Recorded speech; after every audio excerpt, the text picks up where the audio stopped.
Hello and welcome everyone to the second part of the one-shot of The Delivery, and now known as A Lost Letter, or The Lost Letter. Thank you everyone for being here, and I hope you're ready for a wonderful and amazing stream with these wonderful, glorious, and sweet bastards. This is rated R, this stream. John's not around. Yeah, Mystical Unicorn Painting just messaged me. Amanda saying I should go live with sound only. I was already doing it. Fight me, Amanda. Awoo. There are mice running everywhere. It's pandemonium. No, wouldn't that be pandas running everywhere? Are they like big giant mice? Hey, if you were able. When the cat's away, the pandas will play? Oh gosh. The panda's eating the cat again. There we go. So let me also make sure I'm not going to listen to Pat Draws if he's in here, but can everyone hear us? Do we sound good? Are we alive? Are we live? Are we dead? We're dead. We're dead. We're dead. We're so dead. We're dead. Have you guys seen Treasure Planet? We're dead. We're dead. We're dead. We're dead. Yeah. Oh yeah. We're dead. It's one of my favorite. Our family. I'm not dead yet. I'm feeling better. I'm not dead yet. That's how I was feeling when the EMTs arrived. I'm not dead yet. No, could you do? I'll tell you at the break. If you were on earlier, I told the whole story to these lovely gentlemen. As you can tell, I was hear working. any audio. I rocketed into the shower because my hair was horrible, and now it looks wet. So whatever. Mandy, you can't hear us? What? Can't hear any audio. Am I supposed to? Yep, rebooting. Okay. Phantom said he can hear us. Amanda, you Okay, don't do that to me. Gosh. But yeah, hello everyone. We're waiting on one last reply. Antiquitous is supposed to be joining us, but I have not received a response message from him. So we might be going on with 3 players. Or I know Amanda's dying to jump on this stream. That would be fun. That would be amazing. Mucked. The more the merrier. Is Amanda, did you spell mucked with a capital F? Dang it, Jim, I'm an astronomer, not a doctor. Got that fixed. How could she have mucked it up already? I love happily. I'm a doctor. I mean, I'm a doctor, but not that kind of doctor. Hi, Heart of Adventure. Can't be here long, but hope you have a great stream. Lies. Get out of here, Thomas. Okay. Well, I have not received anything from Antiquitous. It's almost 3, 4, 5 after. I might as well just take us. Oh, jeez. Ah. Okay, that was fun. Good old work email. Oh. Can you hear us now? Yep. I'm loud and clear. Ooh. Gosh. Okay, let me get some nice little cutesy music on the background here. Let me know, players and or watchers, if it is too loud, and I will adjust as needs be. That's perfect. Just like you. Thank you. Never forget it.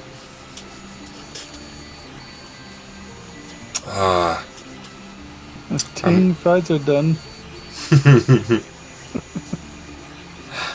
I'm gonna give it till 3:05 PST or 6:05 Eastern, so it has less than a minute. I doubt I'll get a response. I just want to give him the benefit of the trout. All right, and that's 3:05. My character. So we're going to go live with visuals in 3, 2, 1. Hello and welcome. Hide. As you're used to John streams, you're used to a pretty, gorgeous, overly changes title screen. No, you're not getting that here. You're getting insane role play that's way better than anything you've seen on the usual dumb Tuesday nights. So here we are tonight with the second part of the one-shot, originally The Delivery, now known as The Lost Letter or A Lost Letter. I'm joined here today by 3 lovely, sexy, and wonderful adventurers. Besides myself, I am NPC Voices, Joshua Blake, on Twitter, TikTok, Instagram, all of the above. And first joining me is... That confused me, Biggie Paw, like crap, because I was like, wait, BIP Gaming RPG? I was like, that's not... Oh, that's Biggie Paw. Is Biggie Paw, as I go to you guys, if there's any sort of streams that you're running or anything that you would like to shout out, please let me know. So, Biggie Paw, anything you would like to share? Yeah, I'm running Castles and Crusades Saturday night, Land of Malshra. It's my own world build. I have 7 wonderful players, which has been very nice and interesting to run. So you can catch me Saturday nights at 6 p.m. Central Standard Time on BP Gaming RPG and Twitch. Sick. Thank you very much. And next up, Hagar Le Horrible. Anything you would like to share or talk about? Yes, my name is Jeremy, and I have a 15-month-old, so I don't have hobbies at all. So I'm glad that I could make it today. Yeah, we're super excited to have you. Thank you so much for... This man literally took off work to be able to be part of this game. So... And they tried to schedule a meeting at 5 p.m. at the last minute, and I was like, yep, see, that would have happened. I wouldn't have been able to make it. And I also want to mention, I think I was one of the first people to win swag from Blue Box, if you can see my hat. 1000%. Check out that hat, guys. That's original merch. You can't get that anywhere else. And then last but certainly least, I'm Devine, aka Tracy. I haven't streamed for a little bit. I need to get back to it. But life with a new puppy makes life like having a baby, I guess. Yeah.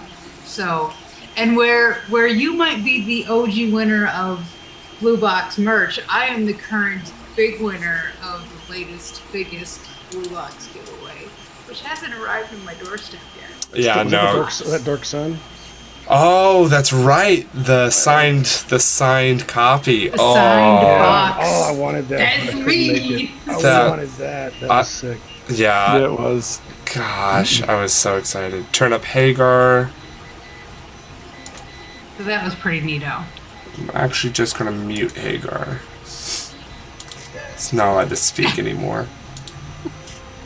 Okay, let me turn down music a little bit then. No fancy overlays today. Yeah, seriously. We know how much trouble that got us. Everything's fine. Don't worry about it. There we go.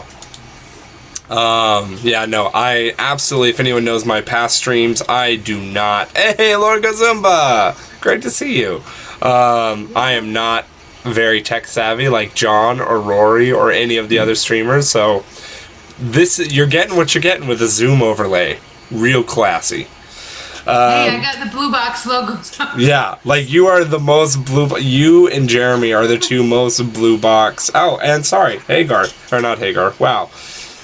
Biggie Paw are all wearing Blue Box stuff, and I'm just out here absolutely not representing whatsoever. I am so sorry. I've really messed this up. But I am Josh. I am the DM for today, and unless we have any other announcements, Amanda, do we have any announcements that I should know about? Otherwise, I'll jump into a lost letter.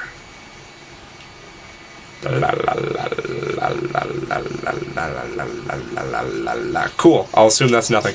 All right. Let me pause the music. So to jump in on where we left off, the party had gone from leaving the tavern of the Bronze Warbler, telling stories about their past adventures and the different odd acts of heroism, if you can call it that they had experienced and partaken in, and telling that to an entire tavern full of villagers wishing to know more about the travel, seeing as many travelers have not been coming this way, as supposedly there has been a more dangerous Fey presence.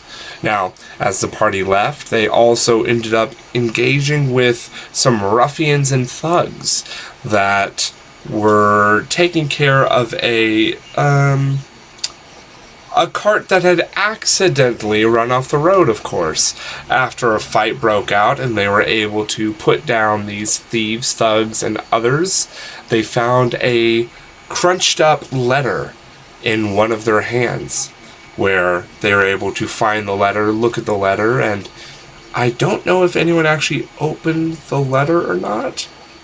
My brain is pretty mush, but seeing as the only person that was here last time was I'm going to assume that they did not, because I had... Because we got shot by an arrow, right? We found the letter? Or was that we found the letter at the campsite? You found the letter where the wagon was attacked, and where those thugs and ruffians were. We did read the letter. You did read the letter. Okay. We did read the letter. So. Yeah, because it said about the local baron that had been attacking Faye, and that he was to cease and desist immediately, or the army would be dispatched to kind of put that to rest, and him to rest. The party following the group and the path towards Camendorn, or Camden for short. They were following the way signs and wayposts until they came to one junction in which there was no waypost, or at least there should have been, as there was just a stump of splinters and then the rest of the post was missing. When the party went closer to investigate and look at what had happened, an arrow was shot from the darkness of the forest's protection, as this gray, almost silvery, spindled arrow was shot and landed directly between the feet of one of the players. You watching me? But you're gonna watch me is important. Oh, I'll flap me. Anyway. You don't have to, I'm just kidding. Hey, If I have my mic on, didn't Yep. Yeah, you turned your video up and left your mic on. One of those days. I had to get my dice. But I have no idea what just happened. Oh, that was so good. At first I was like, man, he's really jumping in as his character right away. I was like, good heavens. Yep. I was like, I didn't even introduce him yet. As an arrow lands in between the feet of the only party member left here, as Sini. As Sini, you are standing there, and the rest of the party are standing by watching for what is to happen.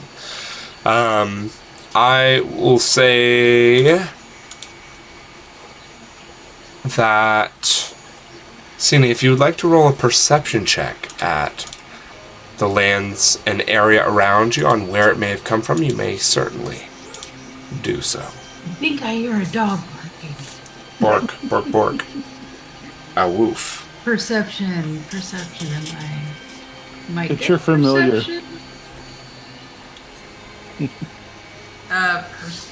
Perception. Where's +3? Oh, I got a 9. Okay. As you look around at the darkness surrounding, you do not see anything. And just for ease, Zentari, I will say that you were picked up along their path when they were traveling. So if you would like to make a perception check as well, you may. Alright.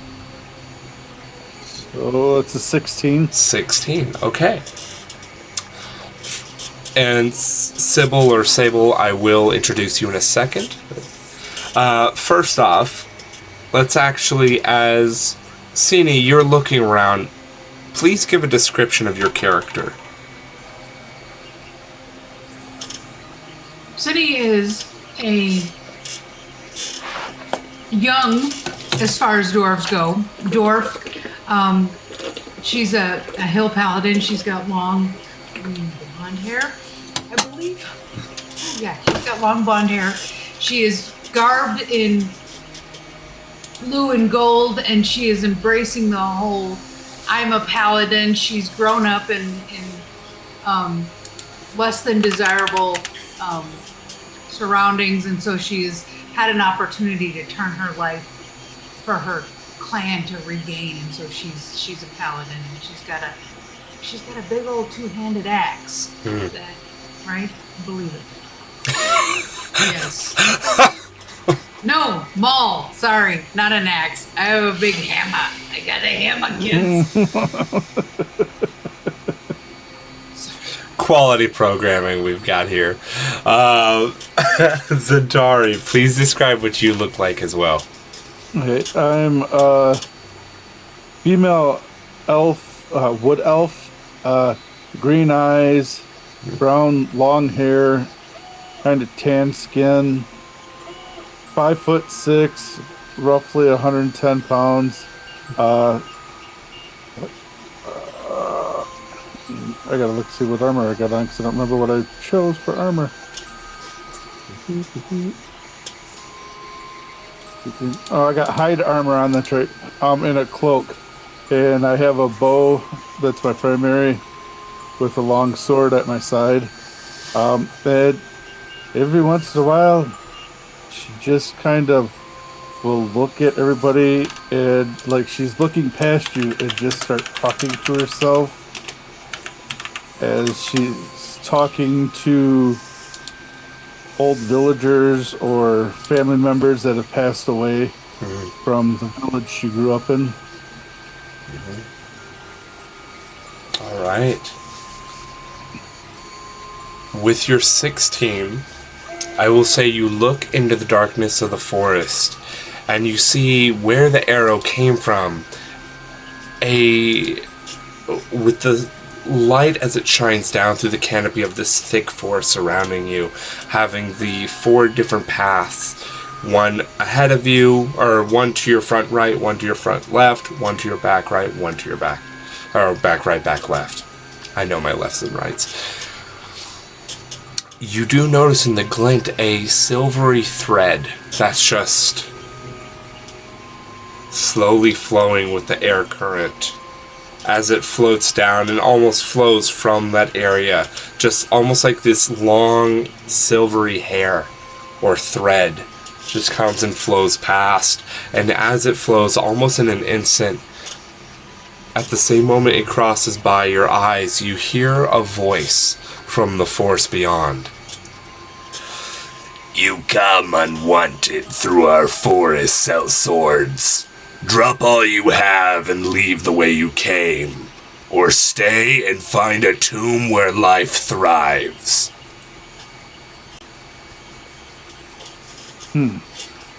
So that's what I hear in kind of in the faint whisper of the air. Yeah. You all would hear this just almost radiating in the forest surrounds. Does this sound human or fae? Make a insight check. Okay. Or perception, whichever you prefer. Other books. 15. 15. It definitely has... It definitely... Ooh.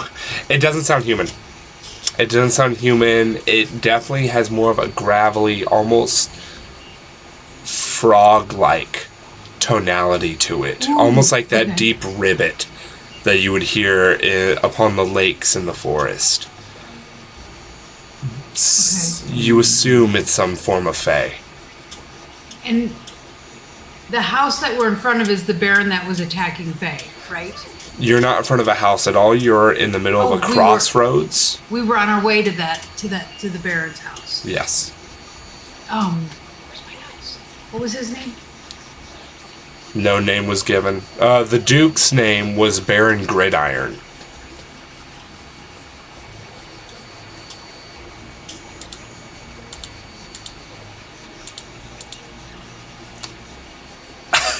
I feel like, well, Cindy is a paladin.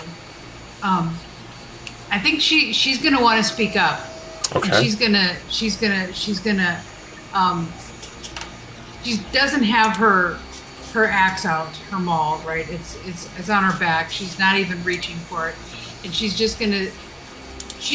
I'm presuming she doesn't know where the voice is coming from. Nope. But she's just gonna say, "We're here. We're not here to harm you. We're here to right the wrongs of the Baron. What he's done is an abomination." And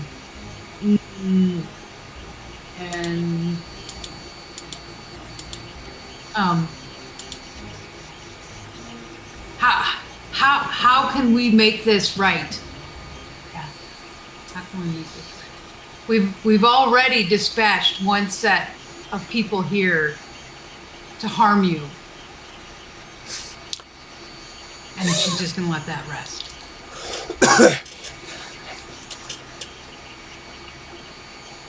Oh. Make a persuasion check. Sure. Ooh, I'm +5 in that. I needed it. 13. 13. During this interaction, Zentari, what are you doing? So where that hair came from, I'm kind of looking off in that direction and really trying to focus to see if I could see it up in the trees or down below where that exactly came from. I've got my bow in hand, but I don't, and with the arrow notch, but I do not have it drawn or nothing like that.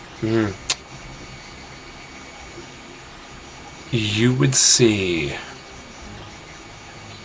eyes like orange orbs deep in the forest where that hair came from, staring back at you. And you do see the slender spiral gleam of silver and like dark ichor pointing directly at you. Unmoving, steady, just watching. So I look at it and I've got my bow there and I start to grasp it a little tighter and I'm just staring back, and if I see any movement, it's going to be a draw and release. Okay, cool. You're at high noon at the moment. Yeah. All right.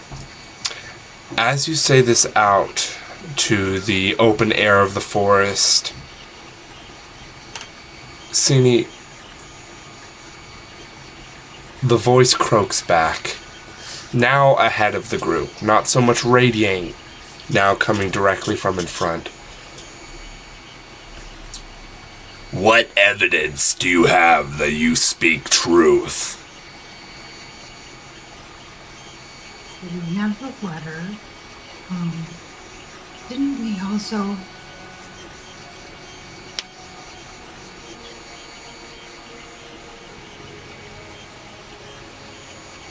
I'm trying to look through my notes. What did we...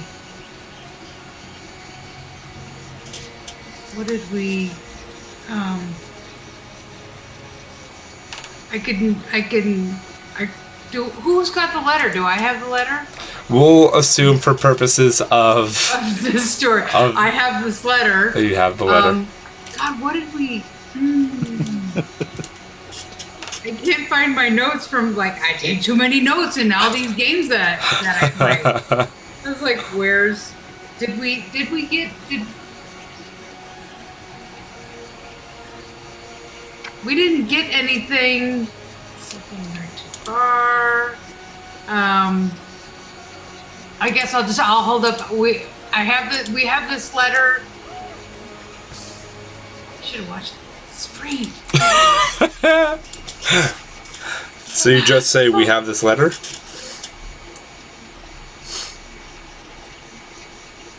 Yes. Do we have? Can I ask you, DM? Did we take anything else? Do we have anything else? Roll a history check. What's a history? Oh, Yeah. This is bad. -1. This is the memory. 2. Okay, this is the memory to I try have and a remember. Yeah, I was like, to remember if any of the group has anything else. You remember you have a letter and you have it on you. You hold it up and you say, I have a letter. What is the letter my about? clothes are bloody. Fighting. Blood is just the drink of mortal men. You can find every other one wearing the blood of a brother. What is the letter? What does it entail? Why should we not kill you on spot? And I can read him the letter? Certainly. You're killing me, Smalls. Would you like to read the letter? Yes. I read the letter. He's going to tell you to read the letter. No, you're good. You're good. The letter, as you say, for all those that didn't catch part 1, the letter says, on the first flap of a trifolded note with the symbol of the crown, it says, this letter is desired for the eyes of Baron Fuller Gridiron. Any and all persons who are not the aforementioned party, cease reading immediately, as it is a high crime against the saints, and will result in your imprisonment and or death. As they lift that first flap, it then reads the rest, and as follows. Baron Fuller Aaron Gridiron, you are directed by King Nicolaus Aronius IV to cease your conquest upon the Fae. Your actions have disturbed the treaty so long upheld between the armies of attrition. Your actions in ignorance cause turmoil throughout the tithes, and if your actions continue, you will be dishonorably released as Baron. All your holdings and status stripped, your family will be thrown out, and you will be put to death before them. From hence you are warned. If response does not come within a fortnight, Sun and Sickle, aka the army, will march upon your lands to retrieve what you steal from the hands of our Lord and King, King Saronius IV. This and all put forth by the hand of the King, do not find his staying hand as mercy, but as a reflection of your years of servitude. Send your reply with the King's messenger, Courier Damon, Hathenfort. If any harm comes to the courier Hathenfort, it will be a high crime against the hand that delivers it. This script transcribed by Quill of the Kingkeeper, Adolis. As you finish speaking, there is a silence in the clearing. As you then begin to hear a slight, almost hoof beats or clopping sound against stonework. As the voice once again radiates out, I'm sending one of my own to grab the letter, that we may see it for ourselves. Do you allow this? I'll look to my companion, right? 'Cause I Yeah, just have companion at this Zentaris. point. and nod and look for a nod back and of course, why of course? We have nothing, we bring nothing but peace for you. All right. Out comes Hagar. Could you please describe your character and what they look like? I am a satyr. I am about 5 feet 6 inches tall, 172 pounds, brown fur, big ram horns, and I've got I'm pretty. I don't look like I'm pleased to be there. Let's just say, put it that way. So I just come stalking, like kind of stomping up to you and just holding out my hand. And I've got a big axe, a two-handed axe on my back. Do you give the letter? I do. Okay. I'll look at him. I'll kind of bow and hold the letter out. All right. We have a party pony, right? Yes. Okay. I might like just pet the party. Party pony's pet. I trust you didn't read it. The letter? We just read the letter out loud. No, I thought he was telling us that, like, the flesh in the background. I didn't know that you were reading it out loud. There, sorry. No, you're good. It was read out loud. They're just you are being requested by your keeper to grab the letter, bring it back. I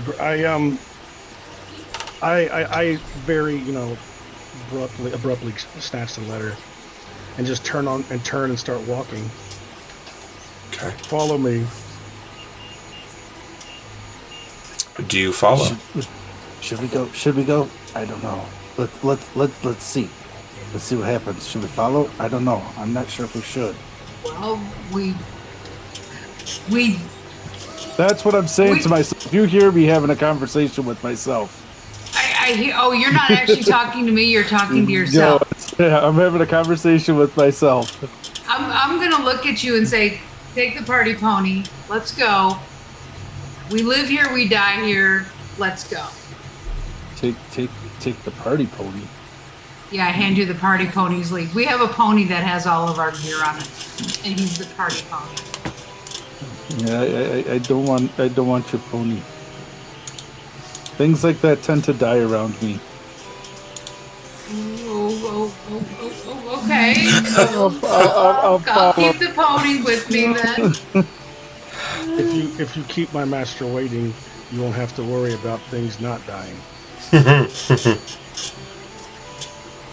And I'm behind. Oh, my name is Sable. Sorry. Sable. Just pretend I told you that. He says that in game. In the world, it's like, I'm Sable. Pretend like I told you that. And turns around and keeps walking. And we start to follow. Yep, we're following. All right.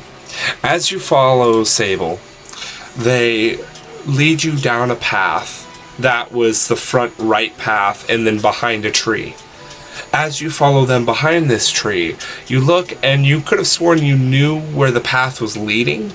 And you know how your brain kind of fills in the cracks of what you see, even though something may be covered by, obscured from your line of sight. You follow behind this tree, and yet the entire landscape changes as you move around this tree. It's still a forest, but you're like, I could have sworn there was a tree over here as well. There was a path there, and as you turn to point back at the path, there's no path there. You look at the forest around you, and once again, Zentari, you see two orange orbs looking at you as spinning down from the canopy above is a large drider with a back chitinous plates upon these. I know Amanda's watching. Upon the legs and butt of this creature that looks similar to almost like autumn armor. Like autumn leaves, orange and reds and yellows, layered upon layer upon layer on this almost like plate armor, but made of leaves. But the leaves look hard as metal.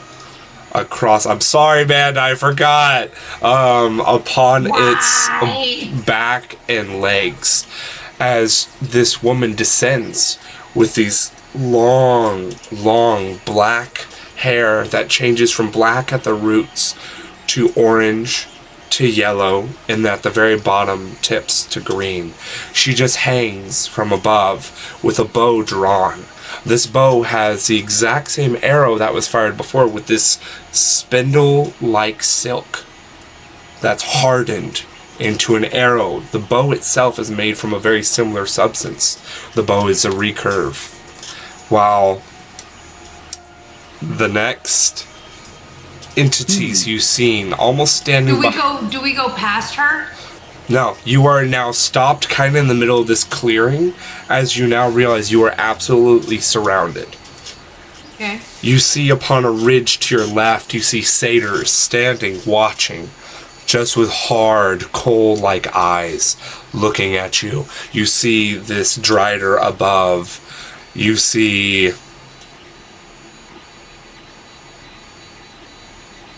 Yeah, you would see it at this point. In the center of this clearing ahead of you, where Sable is actually walking, as Sable reaches down and hands out this letter to what looks to be a large, almost lily pad.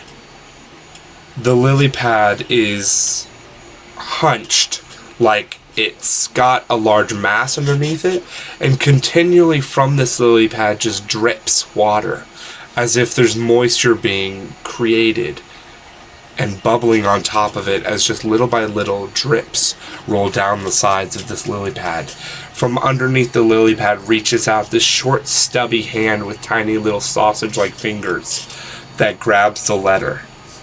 And for a second you're worried that the letter will get wet. And yet even as a water droplet falls onto it, it falls through the letter. As the letter is opened,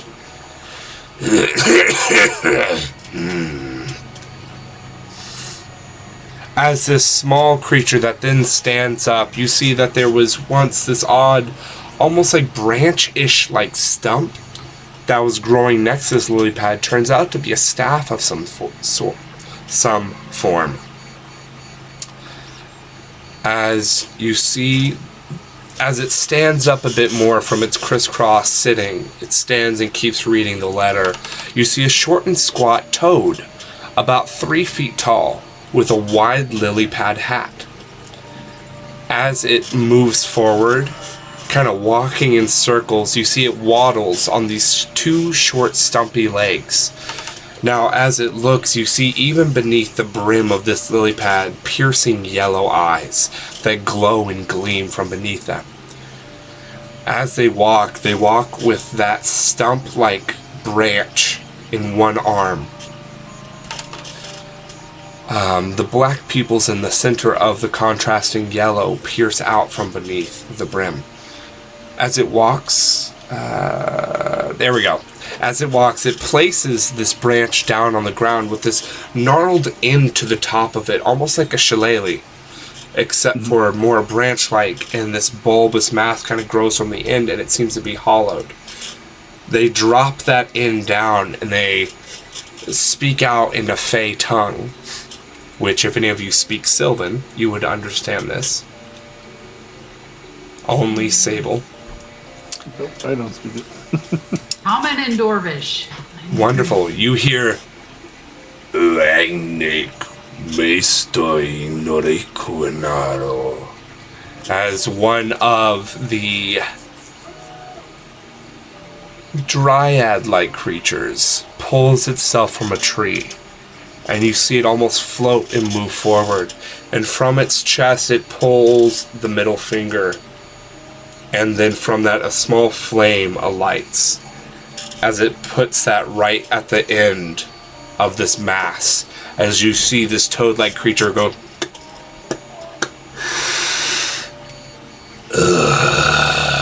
as just radiates out this smoke from what you now notice. This massive staff is actually a large pipe, as it just begins to smoke and light up in the center of this forest while it reads.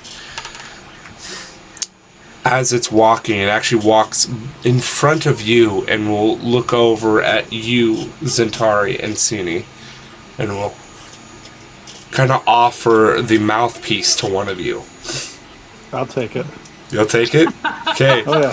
Zentari, as you Smoke the funny peace pipe. as you take a puff of this pipe, I would like you to make a Constitution save. Yeah, I'm a wood elf. I'll try it. Constitution. Okay, I rolled a 19. Woo! Yeah, +3, so. Alright.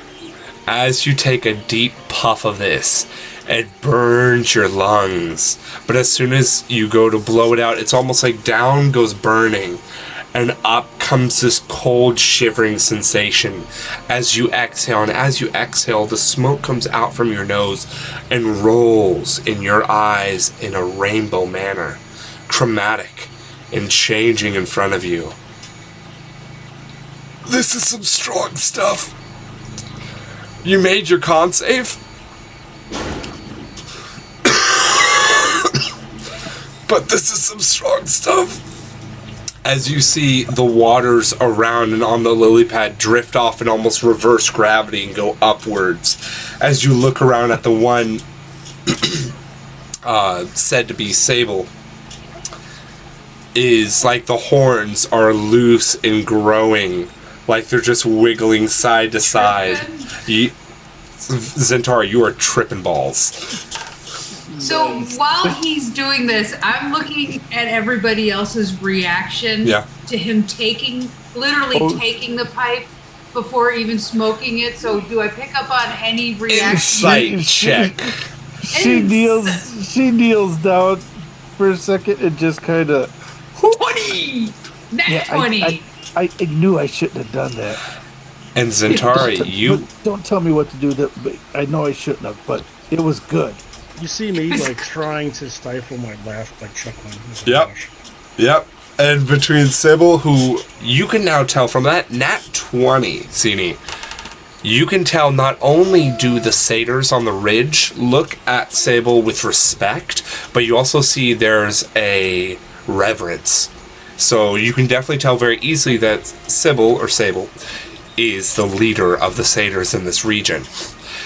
And you also notice that all of the fae in the area, the fairies, the pixies, the sprites, the brownies, the satyrs, the dryads, and this small toad creature all have these small smiles where once it was more hostility and unsure from this peace pipe almost being puffed.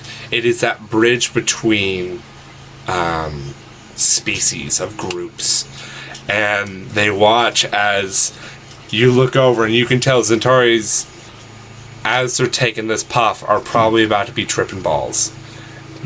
But you also notice that a lot of that hostility has been kind of put on hold for the moment. Okay. As you should do it.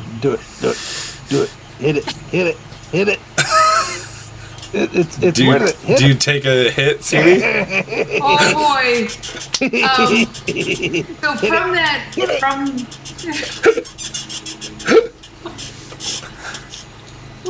Do you take a hit? Do I take a hit? Peer pressure, kids. Peer pressure. It works. But we've got all these... It's a gateway to licking toads. Don't do it. It's a gateway.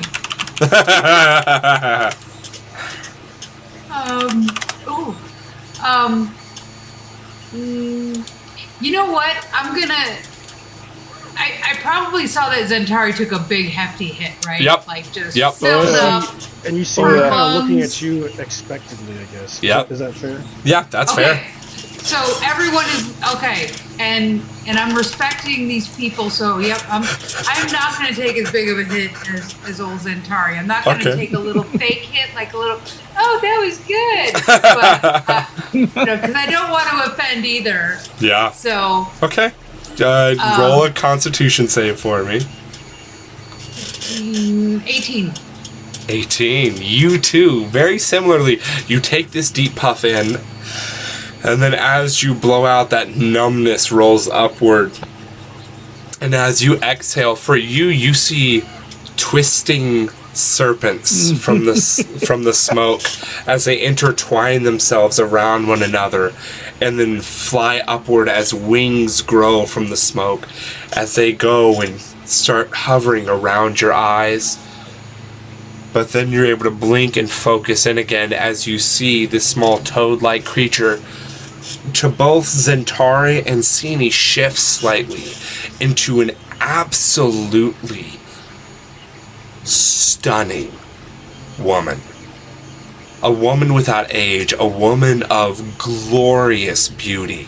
Wait, Zentari does? Zentari and Sini look to this toad creature that's in front of you, and the toad creature looks like this absolute, like, beyond all doubt, beyond all, like, reckoning.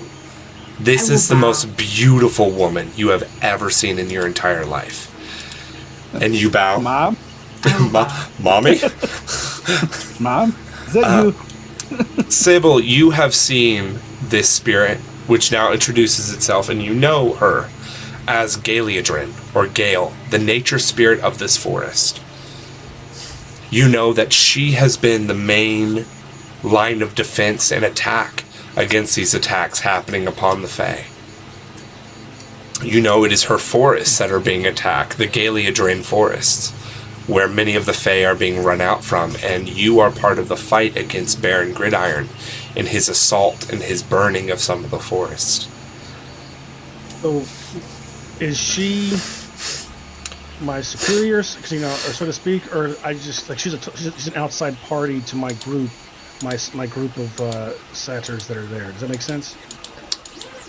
Was I bringing them to see her, or no? It just happened upon us? Okay, I see. So you are all like, think of her as the big boss lady. You are underneath of her.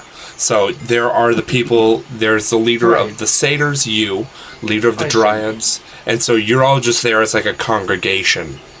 I see. So I didn't bring them to meet her, is what I mean. Okay. No. Well, I will do a very slow, reverent kneel and lower my head appropriately. Of course. I went from kneeling to sitting down and tried to put my hands in the dirt, going, as I pick it up and just let it fall, and I'm just giggling as it falls through my hands. Actually, when I bow, I will introduce myself. Cine Tiamonth, Paladin, at your service, madam.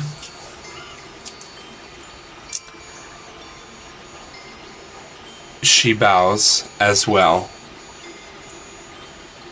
as you still see this nature spirit in both forms. It's almost like they're standing side by side to one another.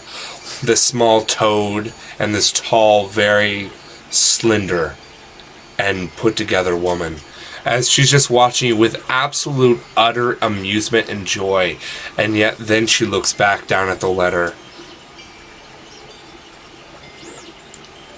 From both voices of this silky voice and this gruff bassline voice, you hear, "It is good to know that the forests are not burned by the behest of the king, so long revered and respected by our peoples." Zini, did you hear that? That female sounds like a guy. What's going on with that? Yes. What? Wait. We don't speak for Baron Gridiron. What he's done is wrong, and the king. We are taking up his mission to make this right. Shh. Play with the funny little ball. Okay, fine. Give me the ball.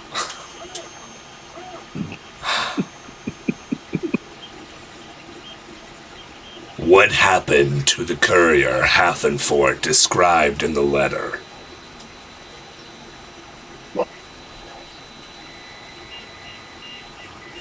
I will relay to her. Do you want me to RP this, or just relay to her that we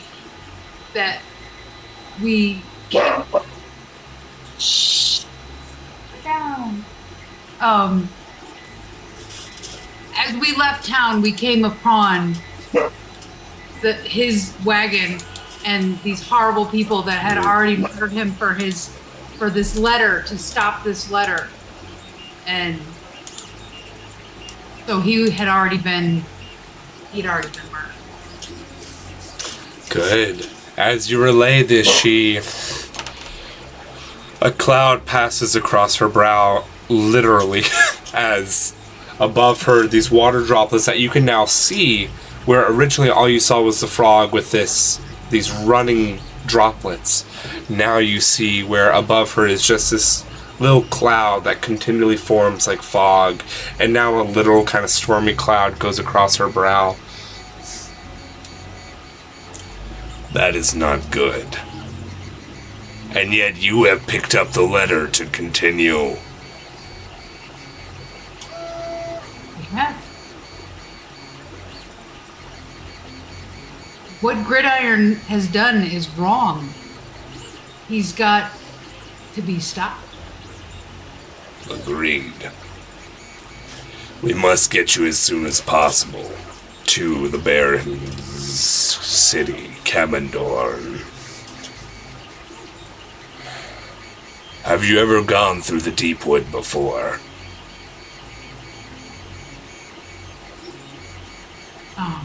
No. You would know that you have not. The Deepwood, for those that do not know, is almost like the Feywild in a way, except for in this area, it's more like a subplane to the demi-plane, or to the prime plane, and the Feywild. It's this space where you could walk behind a forest tree, as you've just done, and end up in a totally different area. Very similar to like Grimm's fairy tales, where you just... So, with me being a wood elf, how unusual is that to me? You would know that it is possible. Like, you've been in and out of the Deepwood multiple times. The problem is only Fey and Fey-blooded kind can actually navigate the Deepwood. So, you've probably had multiple times in which you've stumbled into the Deepwood, and you're like, oh, crap. And it's just like, okay, well, I'm gonna have to wander and survive until I find my way out again. I'll actually tell her, as you could tell when we were found on the road from the direction we were coming, we were on our way to what we remembered one of our party members, who I think is in the woods going to the bathroom, knew how to get to the Baron's place. If you have a better way and you can help us get there, then by all means, we would gladly take your assistance. Or you can put us back on the road and we will continue that journey that we were taking. No. And she gets an introspective look. She pauses. If you will allow, I will send one of my own with you to the Baron's estate to make sure the task is completed. And when it is done, I will be able to find you again. Thank you. Sable. I rise. You will accompany this group through the Deepwood to the Baron's town of Kamendorn. Once you have seen the Baron and this has been resolved, let me know. And I will return for you and them. Shall be done. And I do a salute, or whatever the appropriate ceremonial gesture would be. Yes. Of course. I knew it. Yeah. Truffle shuffle. Is that like a hoof bump? Yeah. Huff huff. Mike Wazowski. You're welcome, Bubba King. She nods and then kind of with a hand gestures onward as you lead them forward, Sable, as the rest of the satyrs almost stay within eyesight, and similar to like a pack of wolves will stay within eyesight every now and then. Just as you look around, you may feel like you're being watched, and it's because you're getting some sort of escort as you move through the Feywood, or the Deepwood, to your destination. Sable. Just want to say it looks like Sydney's dog is like a blink dog or a blink hound. It keeps coming in and out. Sybil, if you would do me a favor and roll a survival check as you are moving through the Deepwood, finding your way. Right. That's just a straight roll. Well, I just dropped it. Drop it like it's hot, Hagar. I rolled a natural 2. Ooh, fun. So, as Great you... host we got here, kids. Yeah. We're gonna get lost in the woods. Did we leave a breadcrumb trail? We don't ever get lost in the woods. I am a ranger, by the way. Oh, you're also high. Very high. Very high. Very high. Yeah, so Sybil, it's also very fun because you're leading two mortals through the deep wood. I know the way. See that tree that's bending over there? We got to go that way. Zentari, make a survival check for me. With, I think, advantage, because you are a ranger of the woods. Oh, boy. 12? 12. Yeah, I rolled a 6. I got a +6. Whew. And did he roll with advantage? No, what's the advantage? Are you a ranger of the forests? Like favorite terrain? Oh wait, no. Yes. Yeah, okay. I'm forest. Yes. Okay, then roll again. Take the higher of the two. That's 18. 18. +6. Okay. So you go forward. And you're like, I know the way. As you move past Sybil. Sybil. You're like, okay. Sure. As this Zentari, this half-elf, correct? No, elf. Elf. Wood elf. Full wood elf, that's right. Walks by you and begins walking into the brush off of where you know the safe paths usually are. As you recognize this is a shorter spot, but you also recognize they're going right by a whomping tree, which is exactly like the whomping willow from Harry Potter. As you begin to see this willow with long tendrils of those like willow vines hanging off of its body, you see the vines begin to restructure themselves into sharp like needles as they start pulling the boughs upward in the tree, almost like a falling spear trap waiting for Zentari to keep happily moving through. I'm gonna grab a hold of her and look to... You sadly do not see this, Sini. It is Sable that sees this and understands this. Okay. Oh, I see it. Oh, Yeah, okay. sorry. I don't know if I said the wrong name. That may have been No, on me. you probably didn't. I was just imagining my guy, because I just realized my guy has a very low intelligence. So I'm just stupidly sauntering around. Sadly, And Sini, you are still a little high. I just say, whoa there. And I point at the tree, and I say, best we avoid getting too close to that one. You point at the tree? Yeah, this whomping tree. And I look at and I start giggling. that tree's moving. Yes, friend. It does not wish to give you a hug. I don't know where I'm going, apparently, but I do know we should avoid that tree. So I'm just like kind of herding cats. I'm just like, all right, let's just go this way. So you start to turn me. As you turn me, I start to turn with you. Then I presume that Sable is much taller than me, like probably even from his back withers level. I'll just kind of like be like, whoa, looking around, and what else is gonna attack us in this wood? Lots of things, but if you just come here, come back. I'm like grabbing the ranger shirt. Just like, what the hell? Come back. All right, but just follow. I will lead you on. She had too much of that. Yes, I will. I will lead you. Well, no. Sable, is there a way to She'll lead you, change but I the will- effects of that pipe? Can we get rid of it? Is there like Is there? water, a leaf we can eat? Some really good energy drinks at cost. Sybil, also, Hagar and Biggie, if you can turn up your mics at all.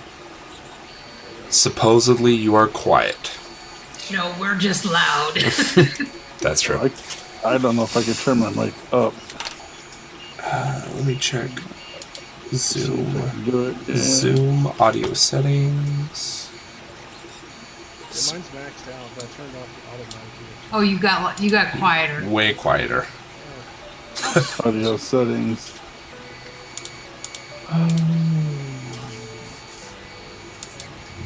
Let me try My pause. mic volume is all the way. That's good. A little better. My printers are dollars for DM? Yeah, Josh, you got quiet. I did. Mm-hmm. Oh, gosh. Okay, now I'm talking through my webcam. Is that better? I have no idea. I was hearing you guys just fine prior. Is that good? There we go. Am I, Yep, am I, there you am I go. still quiet? Nope, you're good. You sound I think good you're now. good. I thought everybody was good, but You sound fine on our end. okay, are fine. We're good. Okay. Sure. Good. Yeah. Just scream if needs be. Oh, I'm Not sorry. me though. I will not scream and blow everybody's ears out. It's fine. Okay. Where were we? Right, walking Herding like energy cats. drinks. Energy drink, coffee. Okay, let me change quick here.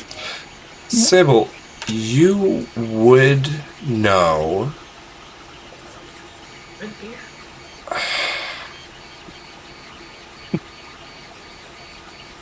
You would know the effects usually wear off, especially after only one puff. Right. So they would wear off after like an hour, which is effectively what this travel is looking like. Or it might last longer. And so you know of another option of a type of leaf off of a plant.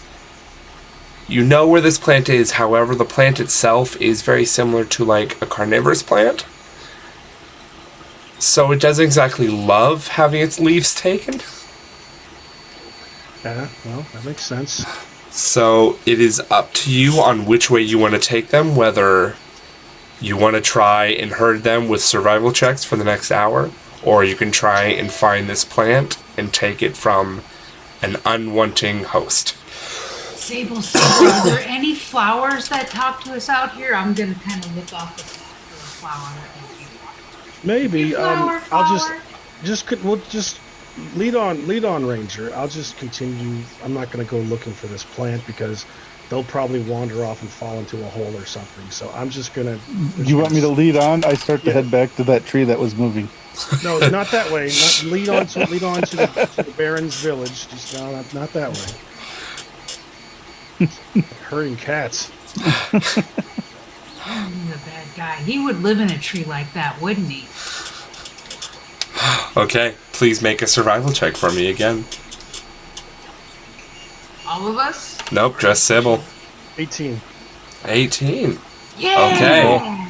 There we go. So for the first half an hour, Sable, you're able to take the party forward. You're able to meander them through this deep wood.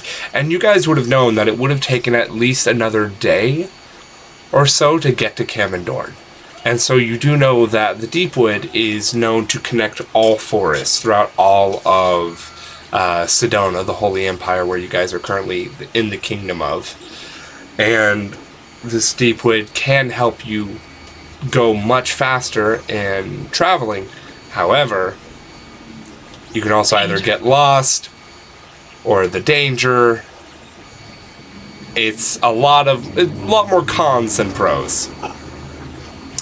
But with Sable, you're able to get through it much quicker. You still have one more check to make, Sable. A 13. A 13. Okay, my turn to roll.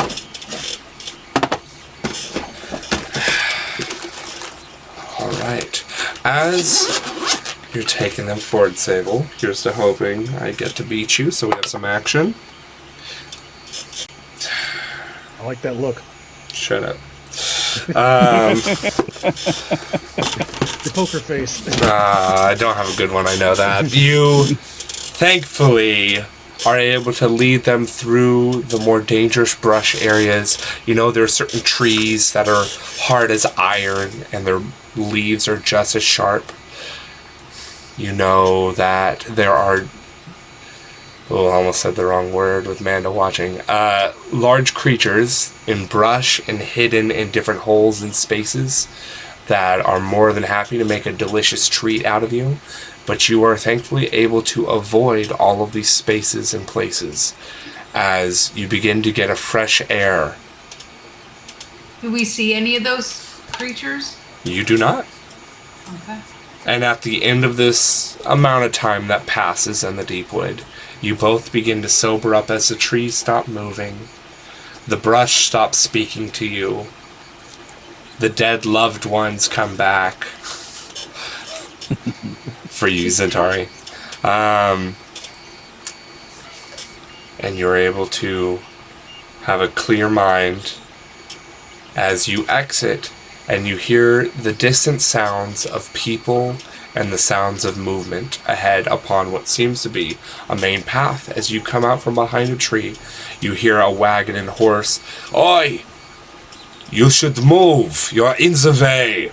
As a man on a wagon kind of whips the reins going past you along this path towards what a sign says to your left, pointing to Kamendorn. Not a fan of rudeness. That was fast. Thank you, Sam. Anytime. So How much of a headache do I have? Roll for migraine. Yeah, there's a little bit of like a headache for both of you at the front, like a vision headache, like a migraine almost, but it's more of an opposite migraine. Darker colors cause you a little bit of pain. Okay. do we know the way to the Barrens? Does Sable? Sable does not. Is the guy on the cart past us? He's still going past you if you'd like to call to him. Yeah, sir, excuse me, sir. Hi. We're looking. We're looking for Baron Gridiron's estate. Do you know? Can you direct us in the way to go? Oh, you're looking for the Baron. Oh, let me just write a fine little letter to my good friend the Baron. Let me go through the gates and go up to his massive estate. Just the direction is really all we need. Just go. As he just kind of points forward along the path that he was heading.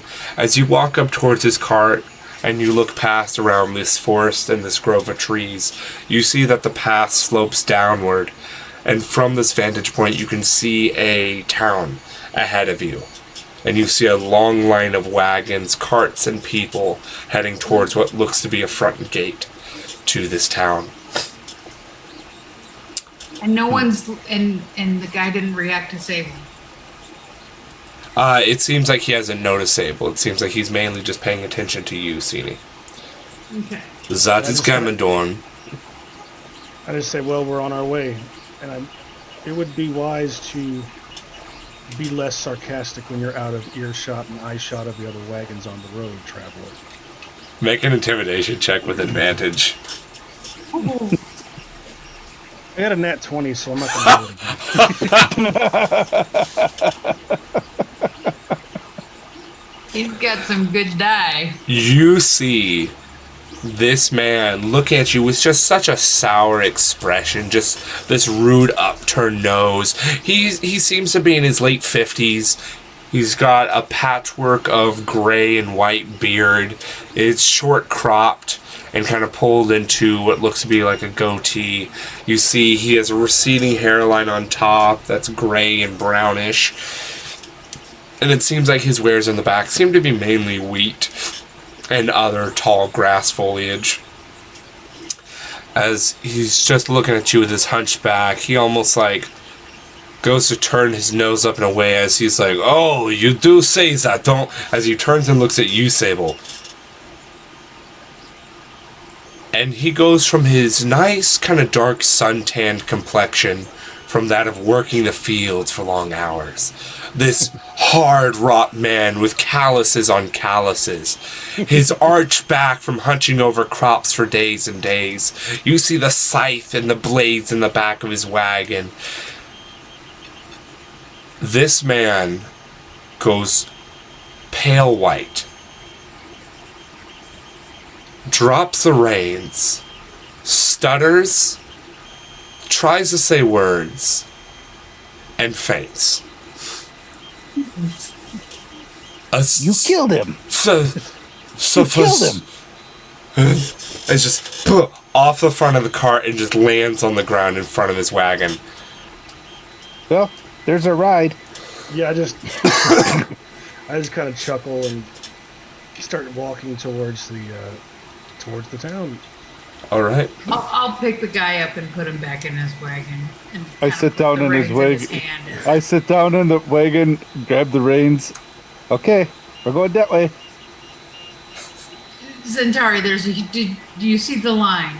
See the line? If we Yeah. stay in this wagon, we'll be here for 3 days. We should probably go. Well, you just go around them. I'm not a town person. I'm a wood elf. I stay in the forest. The concept of lines is foreign to you. Right. Okay. So we can't do that. We might get too much attention.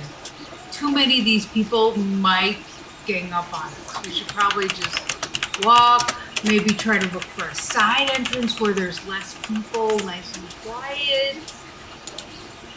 That's just would a satire a So, satire would a satyr be like an alarming sight? Is it more commonplace? I mean, 'cause well, I we don't could know- just have put the satyr at the very front of the reins here. Well, that's what I'm saying. Would I have an issue with just walking in nonchalantly, or should I try to find Well, a less conspicuous means? well, Do seeing I think? you would know very, very well. Seeing as this is the town that is run by the Baron that's running attacks on the Fae. Oh, I see. Having a Fae walk up to the city gates, and now you understand, at least as the player, a bit more on why this man fainted from just seeing you. Because the rumors are going around is that the Fae are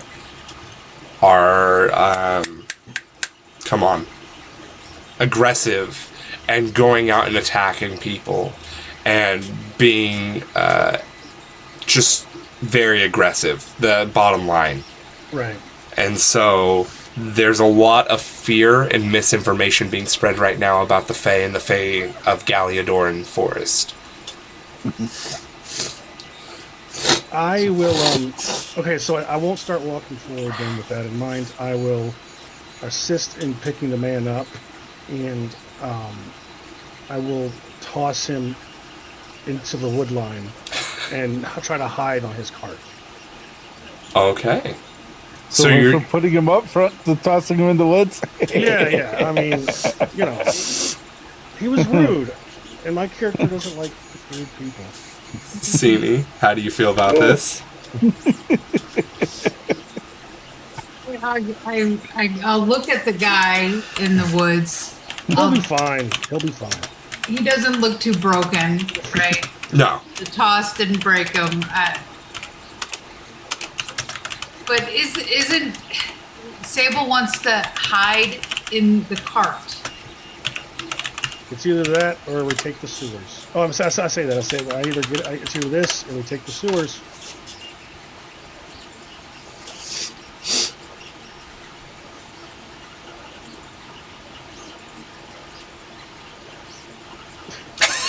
I feel like you might be hard to hide. We don't know if there's checks. I kind of dig the idea of a side entrance. Or we just, run up to the front door with you in the lead and surprise. Do we have the letter? Did we get the letter back? Yeah, they gave the letter back. Oh, they did? Yeah, she folded and handed it back. So we have a letter to deliver on behalf of the king. Probably not in that handy dandy little thing it was hiding in.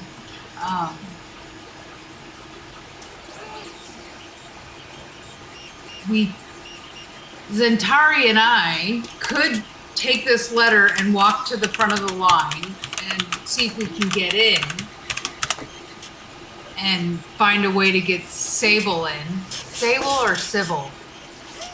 Sybil? Sable's the one with multiple personalities. It's spelled Sabyl, so I'm just going with Sable. Yeah, it's Sable. Got it. Yeah, that's So- fine. You know, I'll just chill in the woods. That's my whole thing. Well, maybe, Sable, how about if you and Zentari try to find a side entrance? Let's split the party. No. Oh. I am open to suggestions. Just understand that my goddess has tasked me with helping you with safe passage to the Baron's estate.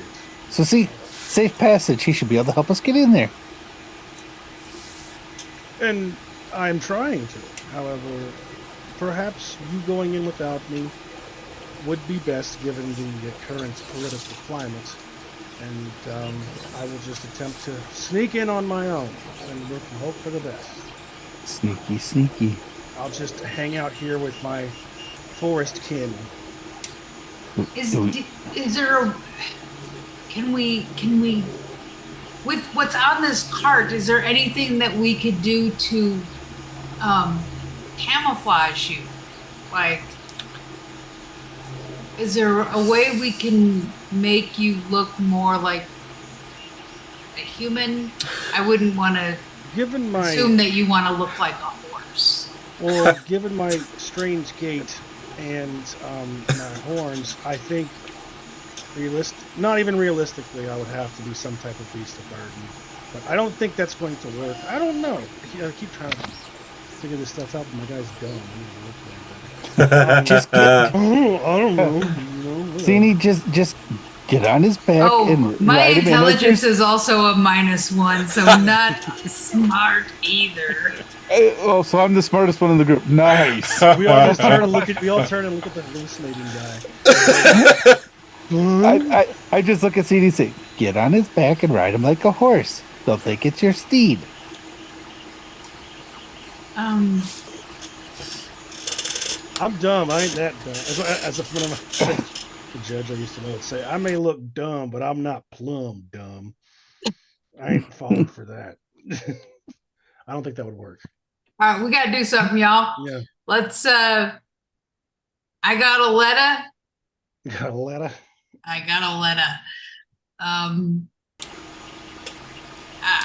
If you want to try to badly camouflage yourself, let's do it. We got to go. We got standing way back here in this long line is going to take forever. Let's. I grab one of the bags, I guess, and use my axe to cut a hole in it and in the arms so I can kind of create some type of really bad tunic, and I'll just say make a distraction, and I'll with the gate, and I'll sprint in. Okay. Let's go. I'm going to grab Zentari. I'm going to say, let's go. We're going to the front of the line. I got a letter. Okay. All right. Okay. See, I have letter from the king. I have a letter from the king, and we're making our way to the gate. Moving fast. Let's go. Okay. Anything else being done prior to the arrival at the front gate? I mean, I'm putting on the cloak on, and I'll kind of check and see if there's any valuable in it. Yeah. Make an investigation check. It's a nat 19. Ooh. My bonus, I think it's pretty good. As you look, Oh no, that's a 17 because I'm dumb. as you look through the cloak, as well as the sackcloth, you would find a few trinkets and items that would be more heavily taxed when brought into the town, versus just hay and tall grasses for like herbs and the like. Yeah, and I mean, this guy might not have a lot of coin on his person, so like, I don't want him to have to pay egregious taxes on these items, because I, as a Fae, know how that is. So I will just take them for now, and if I see him again, I'll give them back. The items you find are, you actually find a lot of minerals and ore that would be brought into town. You find what would be about 20 pounds of iron ore. Oh, Yeah, sadly, it's a lot of things that would be more heavily taxed, like minerals and resources to make weapons, armor, trinkets. Like, you actually find some silver ore, and I'll take enough that I can still walk comfortably, I guess, just a few of them. okay, you have some literal just hunks of ore. So you can take either or. Ah! Nice. Thank you. Okay. Anything you were doing, Centauri, while you approach the gate? So are we riding? The question is, are we riding the wagon in, or are we just gonna go without the wagon? Well, I propose that you two make some type of commotion at the gate, because I'm gonna have to sneak in. I got this. I'm all ready to go in. Cool. All right. So I would like Sini and Centauri to make performance checks. I know you Yeah, want not so much. burping so much. Performance. Hey, I got a +2. I'm not proficient, Yes. but So and I got a whopping 11. 5. Okay. Sable, I would like you to roll a stealth check. Dude, I rolled a natural 1. Oh. Which is a +1, so, you know. You tripped going into the doorway.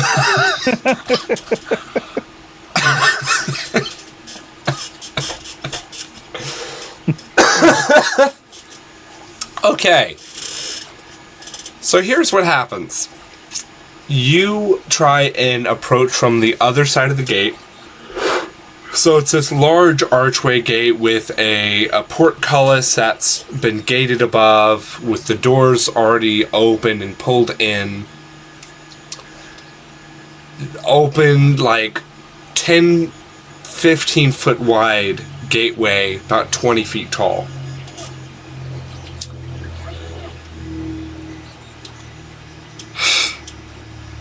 You come in from this left side where there's one guard on the left, one guard on the right. Both kind of checking papers, looking at what's going on. Sini and Centauri come in from the right side. Going, I've got a letter from the king. I got a letter. She's got a letter. I've got a letter. I got a letter, baby. And they're doing their best to draw the attention. As you see a guard kind of halts the next people that were coming up as these two are approaching very loudly, as he kind of shirks his halberd from his shoulder and kind of holding it out towards the two of you as you approach. You, Sable, come in from that left side. As I'm gonna fake a trip. Can I fake a trip? Well, that and fall into performance. this guy with the letter? That performance check is what that would have been. Oh, So damn. you've already made your rolls for I don't this. really trip. So you successfully walk. You trip. Like, you trip, you do the fall into him, he's like, what are you doing? As he holds you, like, outward from him. At the same moment that Sable's coming in and steps on the first little bit of cobblestone and slips. And falls. Face down. It makes a hoof sound. It makes a hoof sound. And the other guard looks over. Are you okay? It's Sophie! As he yells, and you hear people screaming in the line, yelling away from the entrance. You hear the guard saying, get him! Get him! As Sable, you are about to be grabbed and hoisted off if there's anything you would like to do. I do have mirthful leaps. Can I try a mirthful leap? You certainly can. Before he does that, though, can I wait? Before he does that, I can. So while he's doing that, what are you trying to do, can Sini? Bless him. What do I have? I can give it. Would that be of help? 3 creatures of your choice within range make an attack. I'm gonna bless Centauri and Sable just in case. Okay. So It is a vocal and somatic. If you're trying to do this stealthily whatsoever, I would like you to make a stealth check. Maybe I don't know that I care.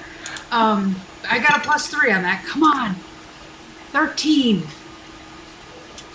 Yeah, they're more distracted with him. So yeah, you are able to get this spell off at the same time that Sable, you are leaping away. So what does that leap do? It's mirthful. It's Yep. basically add 1d8 feet to each long or high jump. Oh. So I'm going to try to jump out of the way of them coming, and I just rolled a 5. 1d8, so it's 5. Plus your strength modifier. My strength modifier. Ooh, so that's going to be 8. 8. 8 feet added to my jump, whatever that would be. Okay. Plus long jump. And I would say you don't need that. Mirthful leap. You mirthfully leap. Extending longer, you can leap only half that does.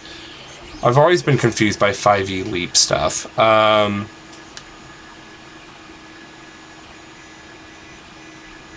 Okay, I'd like you. What are you leaping? What is he leaping to? I'm just leaping out of the way of them, and I'm just going to take off sprinting. Cool. And you're heading into the town? Yes. Okay. I would like you to roll a d4 with the bless that you've been given by Sini. A 1. Okay. And then I'd also like you to just roll a d20 plus your athletics. Well, he gets to add a D4 to. Already did. The D4 was a 1. Yes. Got it. I got 11 with my bonus. 11. Okay, the 1. Okay. You are able... you are Sable. Thank you. Oh, yeah. All of these guards move and jump to try and grab at you. And you just deftly pull yourself up almost in a hands to knees push-up. And you push off the cobblestone, shooting yourself forward into the town as the cloak billows off of you. As you are just sprinting in. As now, Sini and Zentari, you now hear the screams of people inside of the town yelling, "Faye, it's a satyr! It's a satyr! Run! No, it is a fawn!" As well, there's our distraction. Yeah. Right, so I want to grab Zentari and start going in the same direction as Sable, but maybe parallel. So, Okay. But, and I presume that we're headed towards the center, which is the Baron's estate. Hypothetically, I would like, if you're trying to run past, if Zentari, you do consent to this, and you are running with them, then I would like you both to make a dexterity saving throw. Ooh, dex Well, save? not necessarily running with him, but we're using that distraction as an opportunity to get past the guards and go in his direction. Still. I can still wrote a dex saving throw. Yes. And you would both get a d4 from Bless. Sorry, Zentari, what did you like to say? I was just... Go ahead and say it, because I was just going to tell you what I rolled, so... Do I get to bless myself since Yes. there's just the three Yes. of us? It's 3 Okay. people, so it's yourself and the other 2. Wow, it landed on my leg as a 4. Okay, so I got a 14. Okay. And then what did you get, Zentari? So I rolled a 16 plus 4 is 20. And then what do I roll for the bless? Is it D4? D4. Okay, so that's a 4 on top of that. So 24. 24. And you got a 13, Sini? Or a 15? 15. 15. Alright, you both, just in the absolute utter confusion that is this moment of the guards, the people in the line, the chaos, the guards are also trying to keep people from entering. Both of you are able to deftly move under the guards that are now coming out of the guardhouse, confused at what's going on. As you are able to enter, you just run between pretty much 2 of their legs. And Zentari, being a wood elf, you are able to deftly and smoothly leap and shimmy between 2 of them. As you both get in through the gates. And I would say you're not exactly caught up to Sable, but you are following Sable and seeing where they have gone. And you all would see that further in towards town, inclining, you would see upon a hill what looks to be a nice manor surrounded by a stone fence. So people around, there's still people. Screaming, oh yeah. Oh yeah. And which way are they? I'm going to look the opposite way of Sable. I'm going to go, I think I saw Succubus that way. I think I saw. Oh, get it. Persuasion check or deception. We'll go persuasion. 17. 17. Centauri, what are you doing during all of this as you are now just anime running through this town?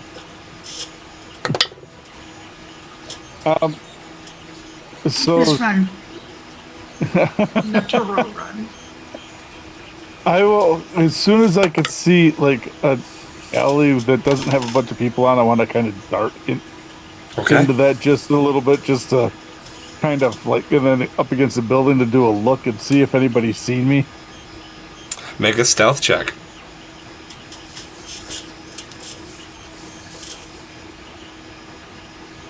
Okay, what's my stealth? Is a +6, so 18 + 6. 24. Wow. You dart into the alleyway. You see Sini goes past, not even seeing you as you dart in. Sini has now run past, following behind where Sable is headed.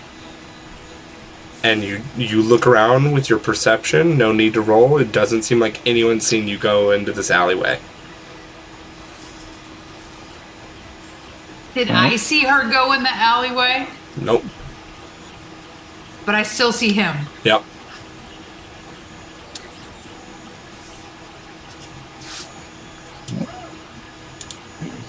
So, anything else you're doing, Centauri, in this alleyway, or are you just chilling?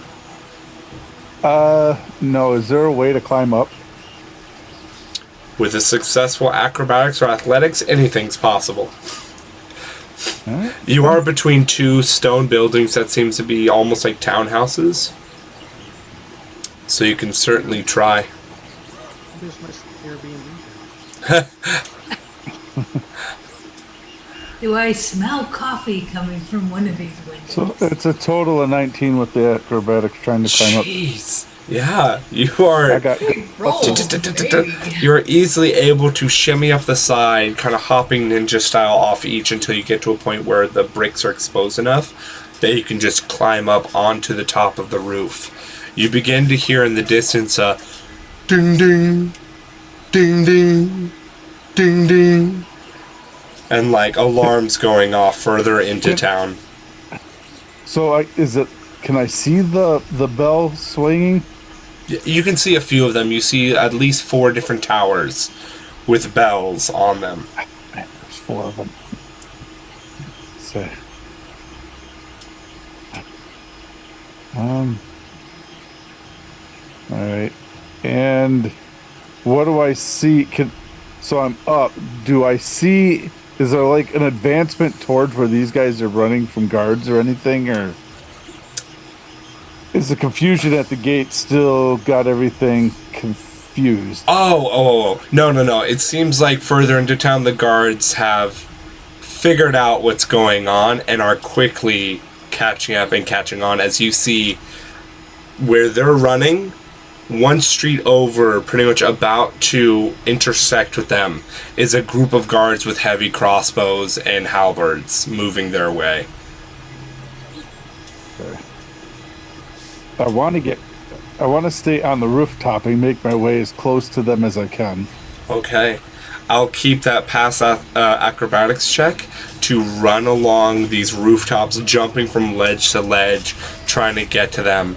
But seeing as you did take the time to move over, hide, make sure no one was looking at you, climb up to the top, they are at least 2 blocks ahead of you.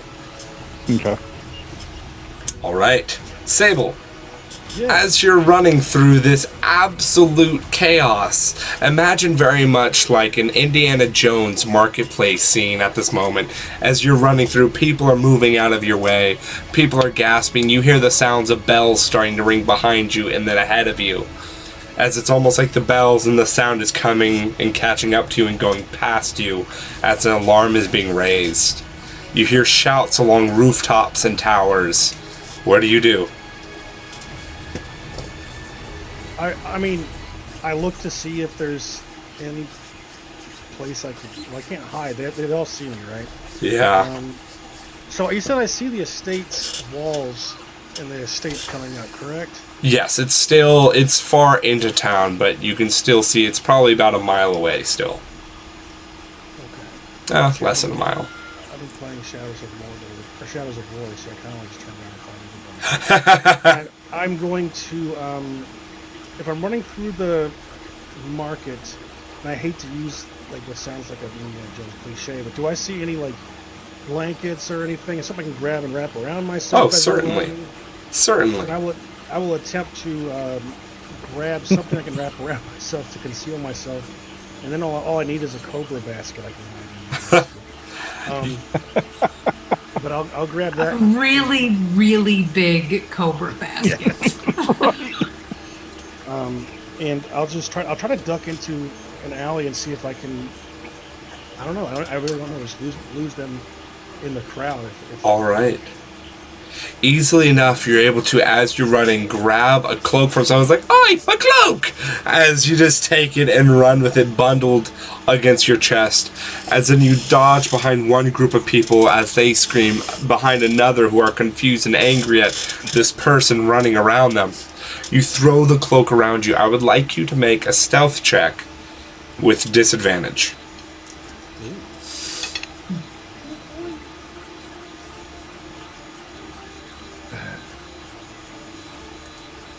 That is a 3. Ooh. Great idea and process, the cloak and everything, but with your horns as well sticking out from this hood that you've tried to pull up and people already looking at you and looking for you, you feel like some people don't see you, but others definitely are still pointing at you and fearful. Are there any large buildings? Certainly. I'm Like, just going to attempt to climb one to get to the top of the building. okay. Yes, like I said, I've been playing Shadows of War a lot. Seeing as you don't have much, well, you do have some things to jump off of, so if you wish to do an athletics or acrobatics, it is up to you to climb. Oh, well, a 10. 10. You are able to jump off of one booth. They're like a stands counter, there we go, onto the top of another canopy of another booth. As you start to try and climb, you're slowly trying to find hand placements to pull yourself up, but your hooves are slipping off of the cobblestone on the side of this building. I'm going to jump over to Cini. What are you doing? Can't be like those goats in that one picture on the band. You're a mountain satyr. That'd be pretty dope. That'd be a dope Yeah. race ability. So, Cini still has that note, and we've gotten through the gate. There's a lot of chaos surrounding Sable. I'm presuming that it's more. Am I being actively chased? Yes. Can I take him? I'm being actively chased. You are following the path of the chaos. It seems like if you tried to hide it all, you would not be as seen as Sable. But you have also been kind of lumped in with Sable. But I see Sable try to, didn't he try to turn? So can I just keep going, and I want to make it to the door, to the gate of the. Are we close? No, you're still about like a quarter, 3/4 a mile away. Oh, okay. And I've lost Zentari. Yep. He's so wacky. It's no wonder we found her lost in the forest. For a widow. How rude. I feel like okay. Do I see any guards? Yes. I'm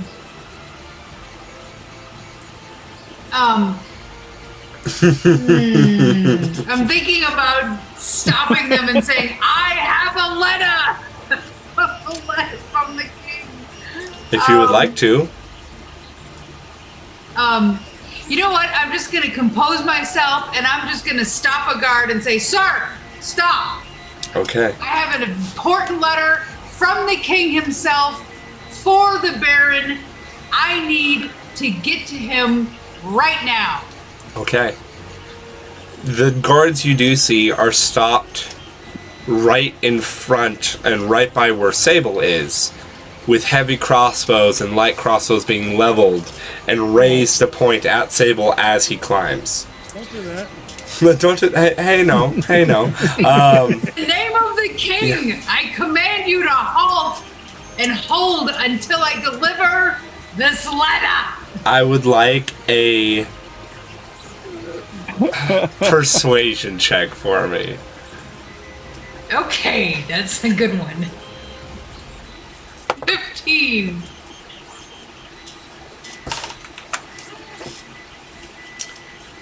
You run up, trying to halt these guards. You hear the far one from you seems to be a leader of some sort. The closest one to you kind of lowers it slightly and listens to you, while the far one is yelling at Sable to stop climbing now. If you wish to survive with your life, Faye, you will not be shot if you come down, but you will be taken into custody to be seen. Sable, do you stop trying to climb? Yes. I just slowly. Like a cat on some curtains. Yeah. Slowly lets go and comes back down. Sini, as you say this out, where this other guard, Captain, there is a small man that wishes to offer a letter to you. Man. I have a gruffy voice. as the captain approaches, Asvind Gota, as he points towards Sable, as immediately as Sable comes down, is kind of tackled and pressed down into mandibles. Where then Sini, man nipples, as Boy, Sini those then, are different kinds of chains.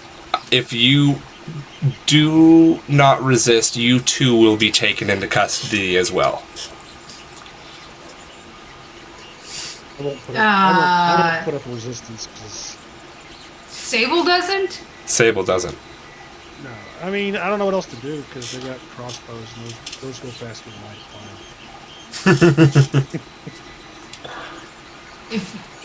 If this centaur comes to any harm, you will answer the king.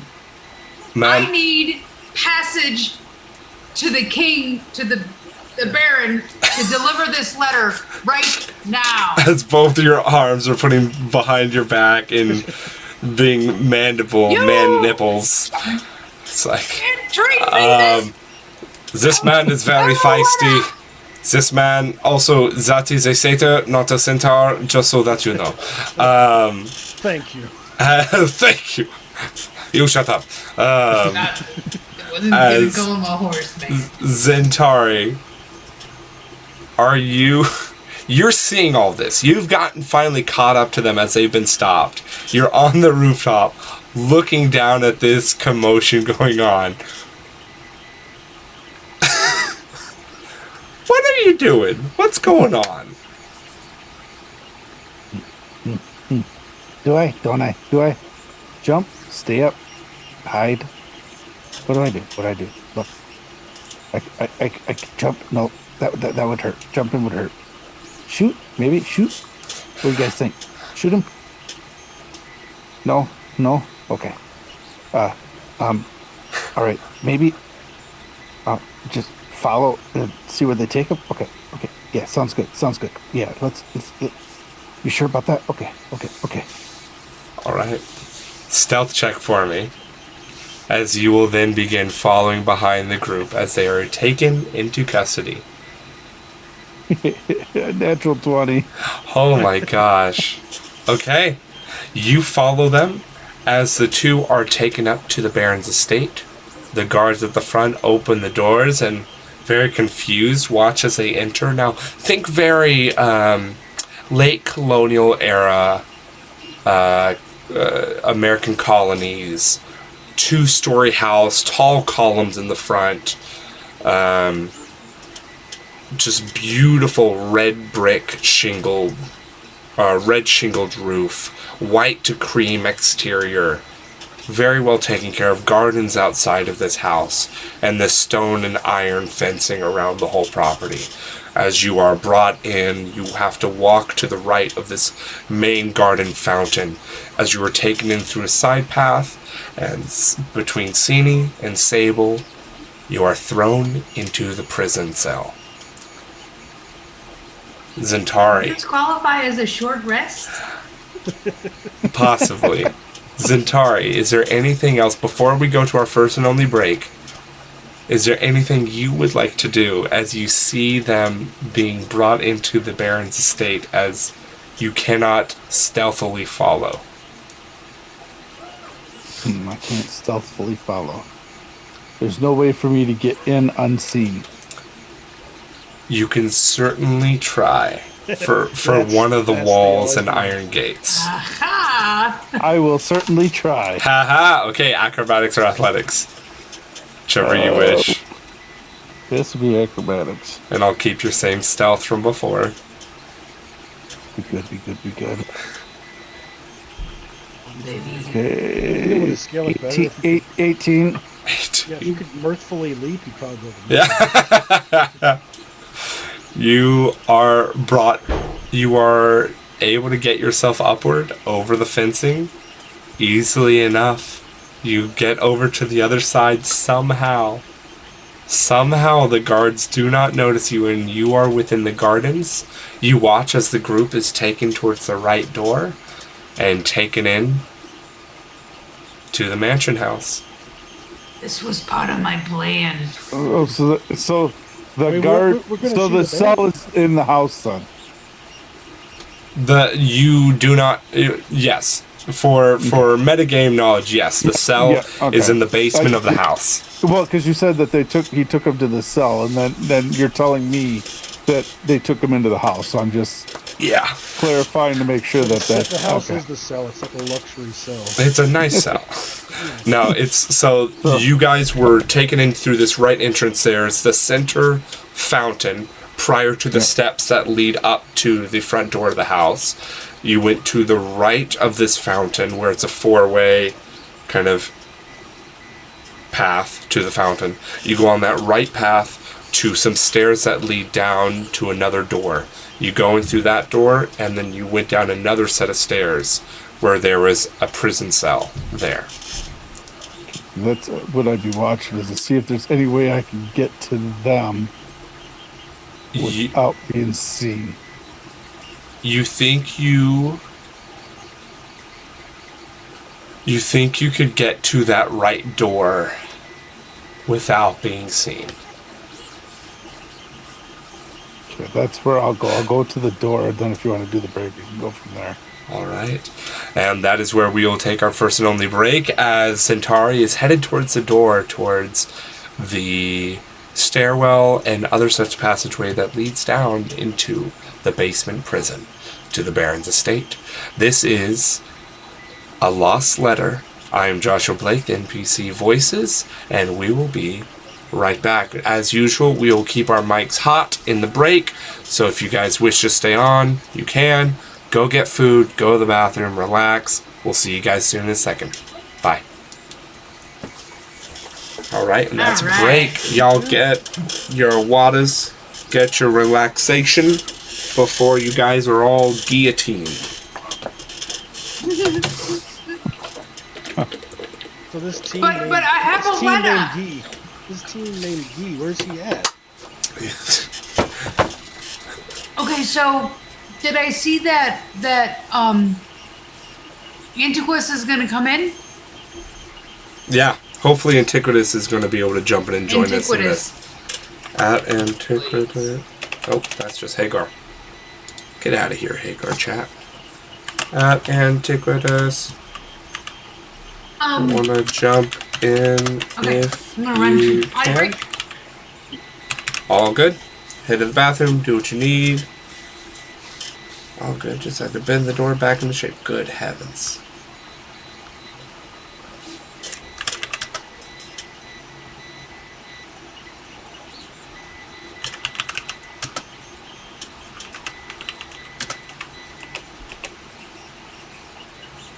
Raven, where'd you go? Come here. I'm here. Come. Come on. Raven, come. I'm doing my best. Sit. Okay. Good girl. Aww. Aww. Hey! Yo, Lord Helmet. Yes! Dude, the dog? What happened? Not even a big dog. We're dog sitting. It's been 2 days I've been sitting with this dog when I had off, and today it decided it was going to run through the front door. Is it a glass door or a Literally screen bent door? the thing in half. Oh my god. Screen door. Oh my gosh. That's insane. You're like, who are you sitting it for? Is it for a friend or family? Friend. Yeah, Okay. my stepson's friend. Jeez, are they gonna pay for the door or anything, or? I don't expect them to. It's an old third door anyhow. I'm not worried about it. Your package. It was just a came struggle up. putting it back, let me put it that way. That's woof. And your package just came, I am muted. Muted. Muted. There we Wait, go. turn my background off. There it is. Look, That's there so it is. cool. Oh, don't dox myself. I just got your Well, good thing we're information. on break, huh? I'm gonna find I you. know, right? Yes. We have LNA tomorrow. We're gonna make us to you on Sunday. Yeah. There it is. Blue box. Here's my box. Wow. Oh, And here I thought John never sent anything. oh my god, the first time or two that I won something, it took John quite a while. I started thinking, was that a scam? Yeah. The whole, you're gonna win Blue a Box prize Blue thing? Box is a scam, guys. Just so everyone knows here, it is 1,000% a scam. Do not keep watching. We're gonna scam the crap out of you by giving you amazing watchers who jump on to play D&D even when a dog breaks through a front door. Absolutely Did you see the message that mad. Amanda Is sent? your, Cute, is Yes, your, I did. cute Is your, little dog, too. is your dog okay? Yeah, dog's fine. Little dog. Did you see I my give her a little little dog? slap Did you on the see butt my for puppy? doing it. Did you see my, come here, puppy. I That saw ain't a the nose puppy. and the tongue come out. She's 18 weeks old. Oh my That gosh. It's, What breed is that? she's an Anatolian. Oh, Oh. oh, Cute. oh, I love dogs so much. Come here. Sit. Come on. Raven, sit. Good girl. Oh, this is your dog. She Why am I not getting audio through Zoom? What did you do? Check. Also, my progressive insurance agent has tried calling me like 3 times today.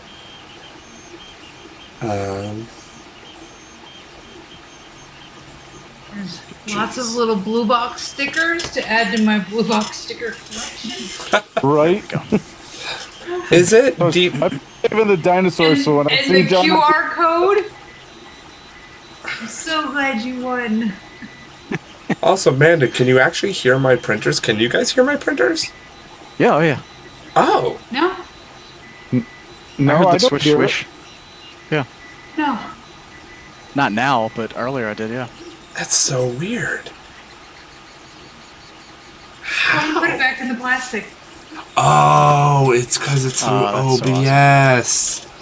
Because OBS doesn't have the same. There it is. I'm so jealous. Signed by That Richard makes Baker. sense. So jealous. That makes sense. What? Got Sorry, it, guys. baby. Ooh, that almost fell. No, it didn't. It's No, fine. no. Thanks, John. Thanks, Baker. And Gosh. nothing to worry about. As you slide it up there, the dog walks up behind you, grabs it, and No, pulls away. she's a puppy. Okay. Now Starts she's gonna move it. marking territory right there. Oh, no. She had to move it because I said that. Now it's in the D&D shelf, but nobody can see it. I have to move my D&D shelf down. I gotta get shelves put up so I can get all my stuff done. I need more shelves. Where did Sable go? Dave will quit. Right? We're still on break. We're just chilling. Okay, cool. I just put in a filter on my mic. Yep, everybody's saying you're good now. Wow. The more you know, guys. Yeah, no, it's because I'm used to having that. I'm not used to streaming anymore. Because last time I streamed, I didn't have my 3D printers. So, yeah, this is Oh, new. you got a 3D printer? Oh, I've got two. I have an Which Which addiction. kind? You And- got one Those of each? printers who brought the printers to Blue Box Con? Fraley. That was Yep. Yeah. that was so neat. So I literally bought these printers specifically just to print D&D terrain.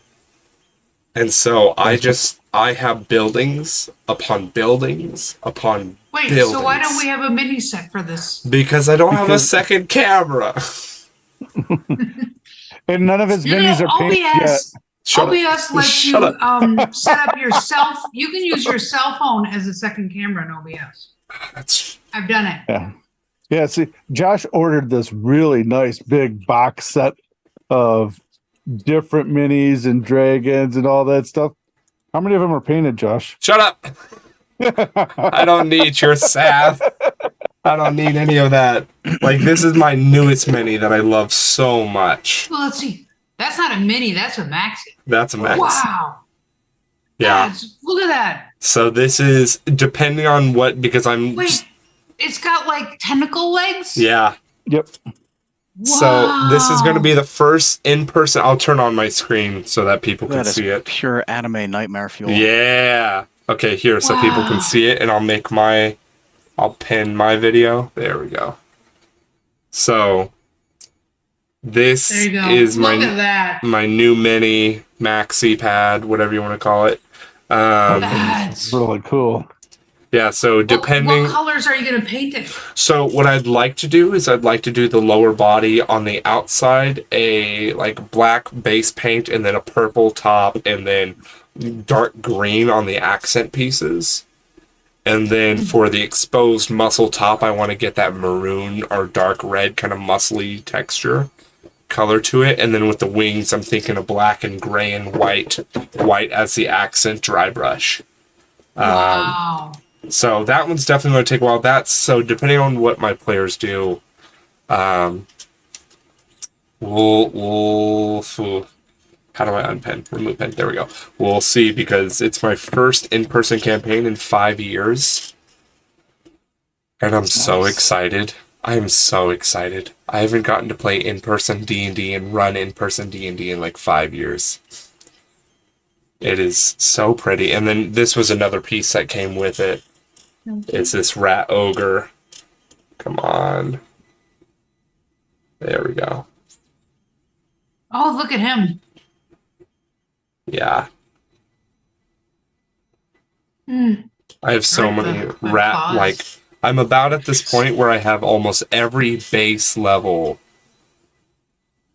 miniature group. Like for a low level party, I've got goblins, kobolds, I've got Sahujin, or Sahurgin, depending on how you pronounce it. I've got fishfolk, I've got merfolk, I've got every base level creature I can honestly at the moment think of.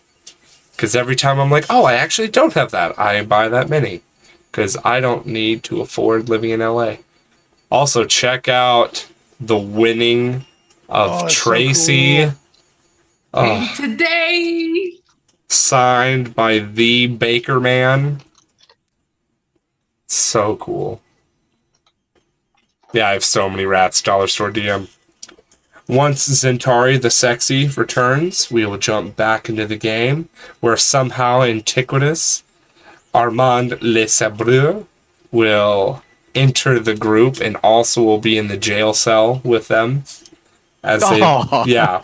Welcome. he's been here for a little while. Yeah, it's kind of like in those memes where it's like when you miss out on last session and you wake up and then, oh, you're in a jail cell. What happened?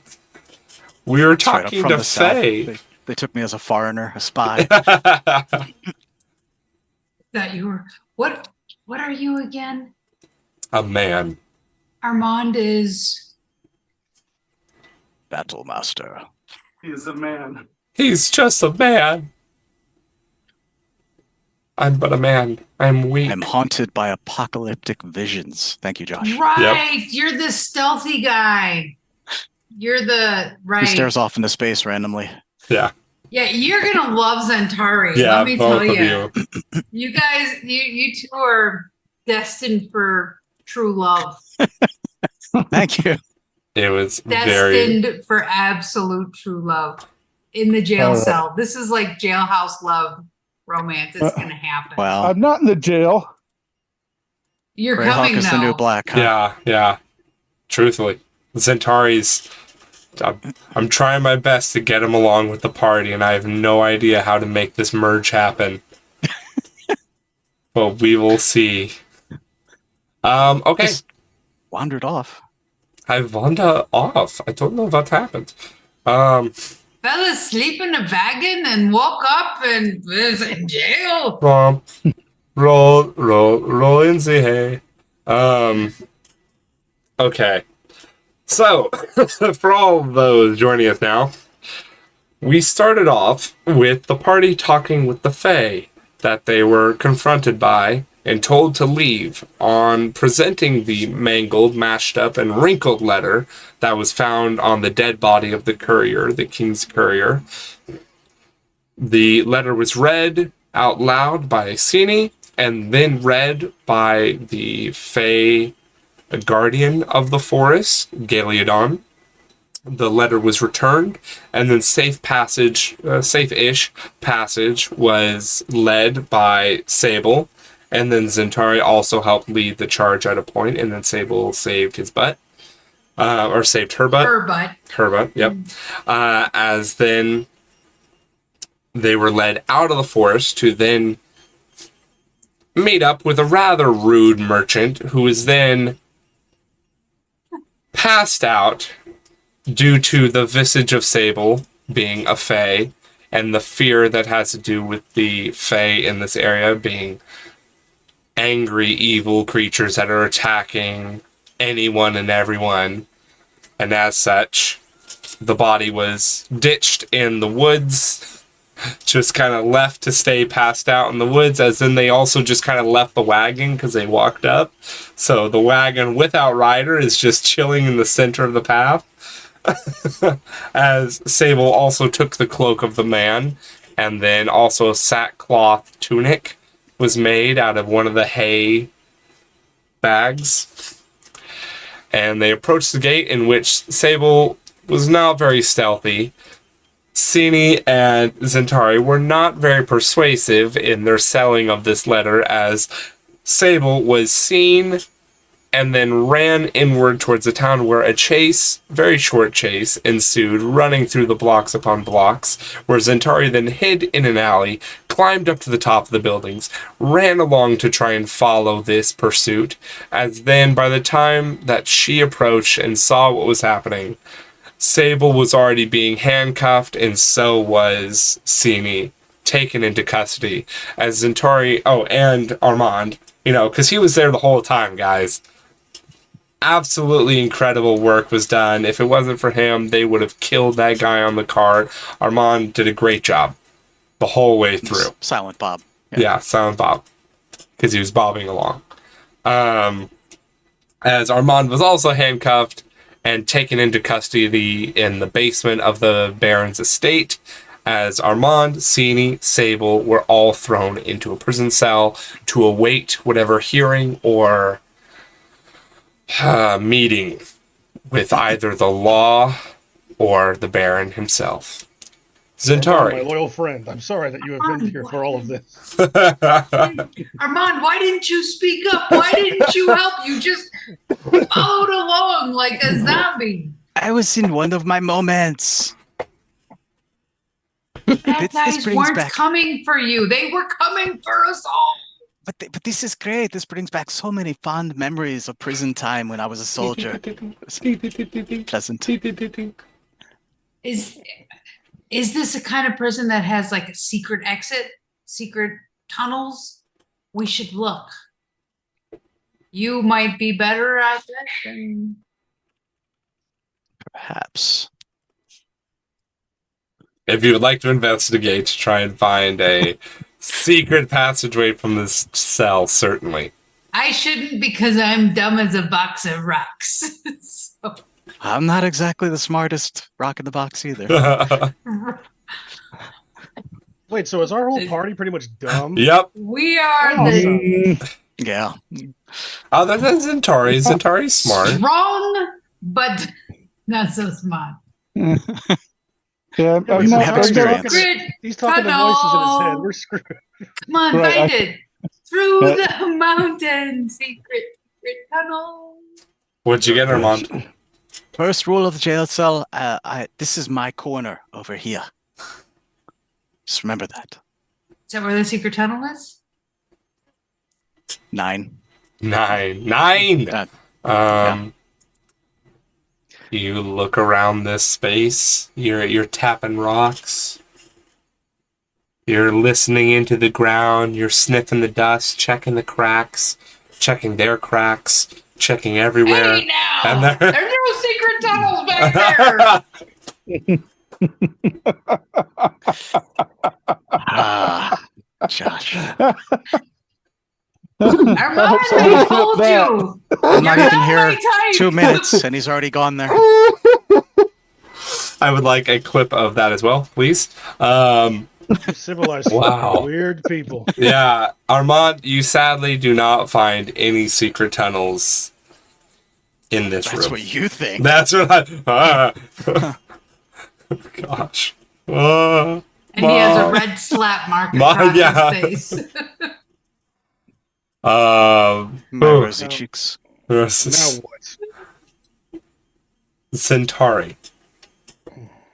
You have climbed over the fence, over the wall, through the forest, across the bridge to Grandma's house, and you're currently looking at the door across this garden to the basement. What would you like to Do do? we think it's locked? Do you? No, it's not locked. But what if I open it and somebody's there? Just run in screaming? No? Why? That's how I enter every room. It would make me laugh. I like Is the that- reason. I put my ear up to the door Mhm. and I'm listening to see if I can hear, like, be able to tell, like, if there's a bunch of footsteps or if there's no sound or just the talking going on. Or With no roll needed, you put your ear to the door. And you, at least right now, through this thick wooden door in the stonework around it, you do not hear any footsteps.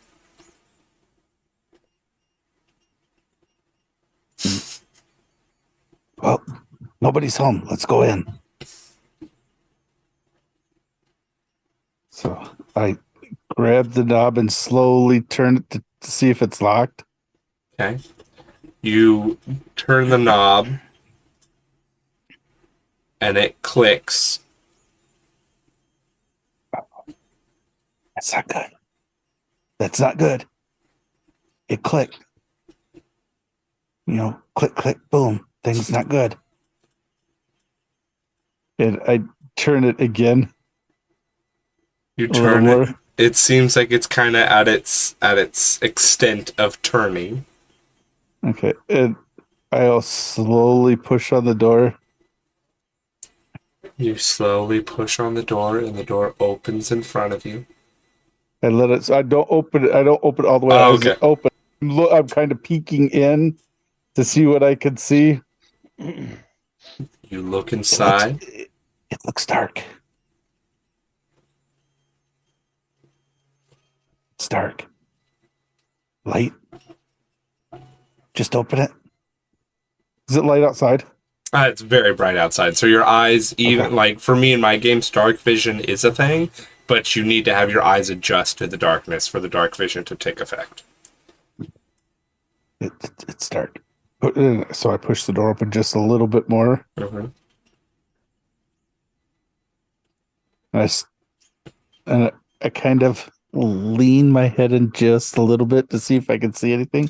You lean inside as your eyes are, because humans were able to see in here, so you look inside, and at first it's a little dark, but as you look around, you can see that this door is a little bit of like a common, a rectangular room with 2 exits to the room. This room itself seems to have a door to your left on the wall you're looking in on. And then you see from this room to your left as well leads out of this room. And to ahead of you leads out of this room. As you look around the door, you see there seems to be like a bucket in the corner or like a tall cylinder in the corner to possibly put umbrellas, parasols, other items in this area. Okay, so I will slip in and close the door quietly.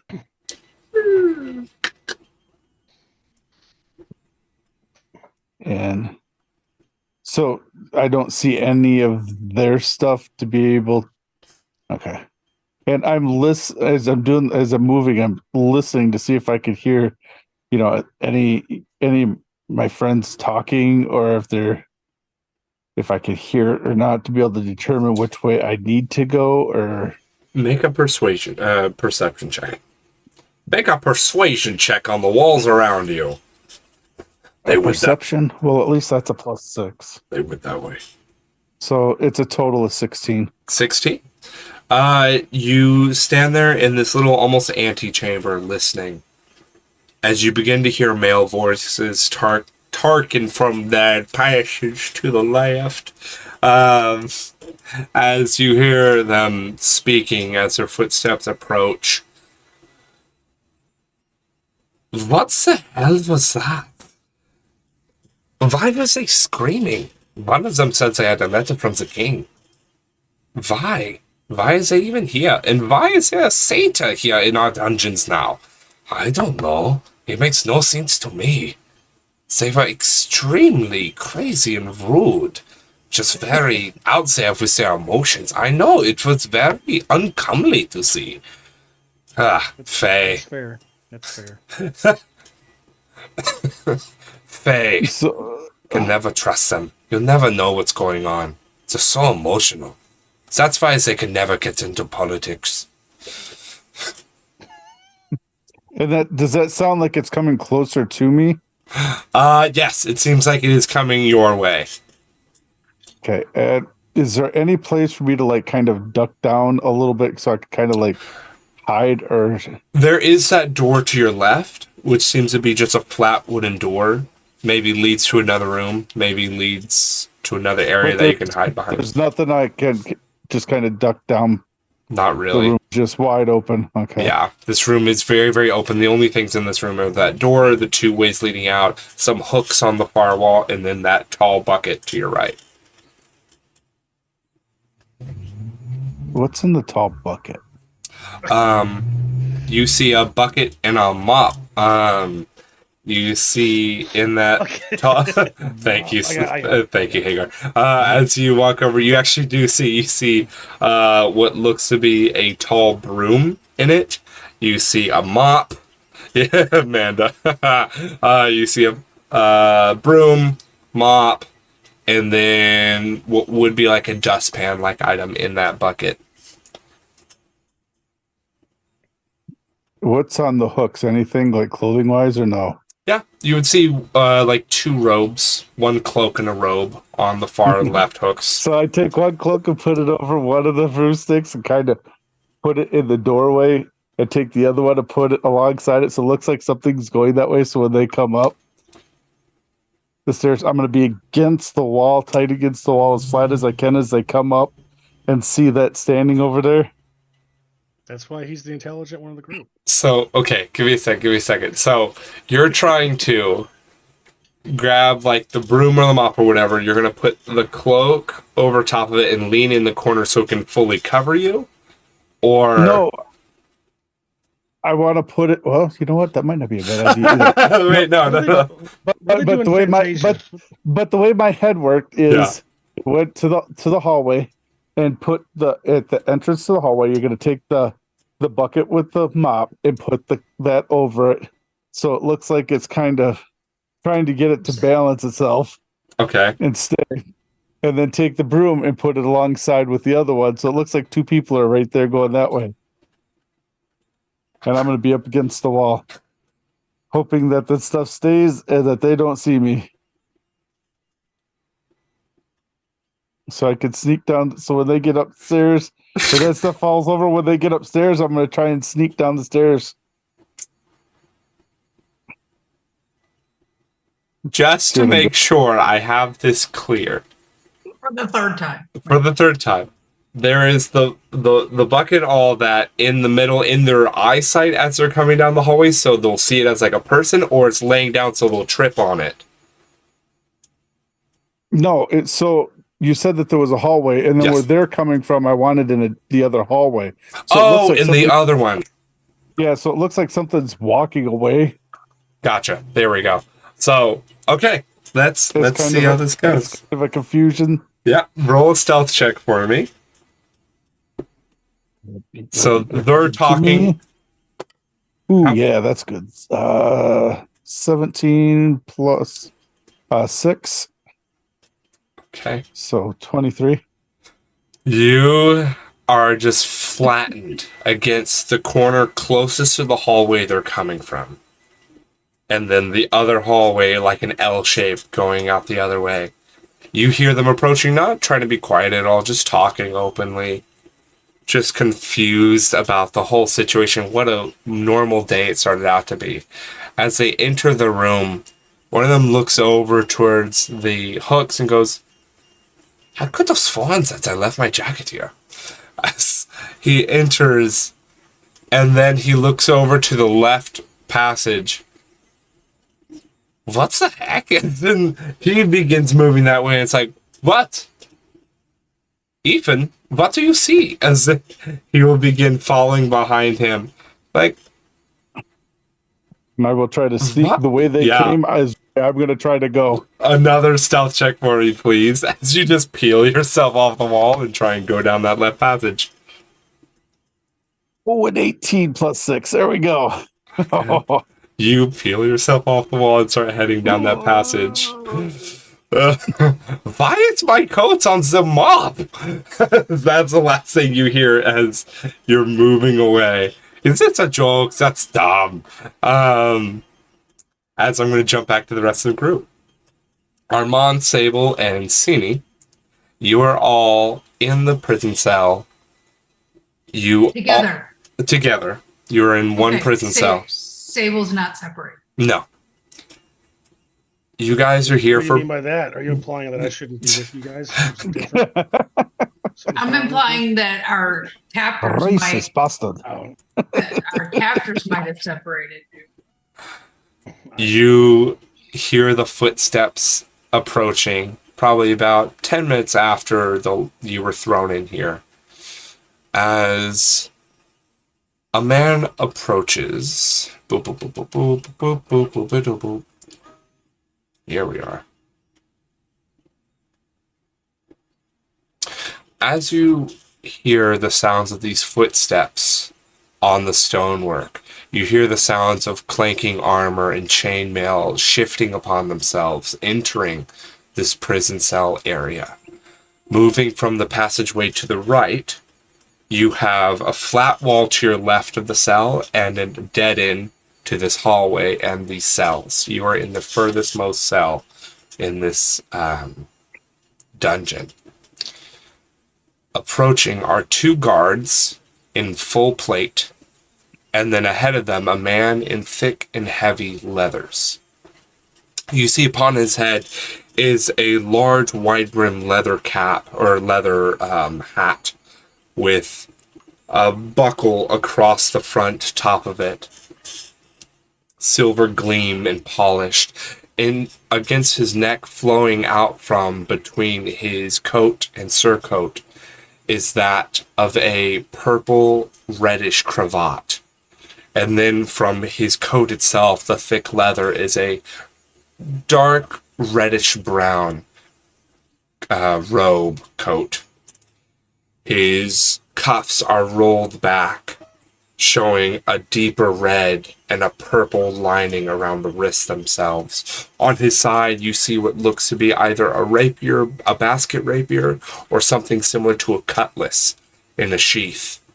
Against his side, you also see a small shrunken head tied around the belt as well, with mouth sewn shut and eyes with crossed sews on them.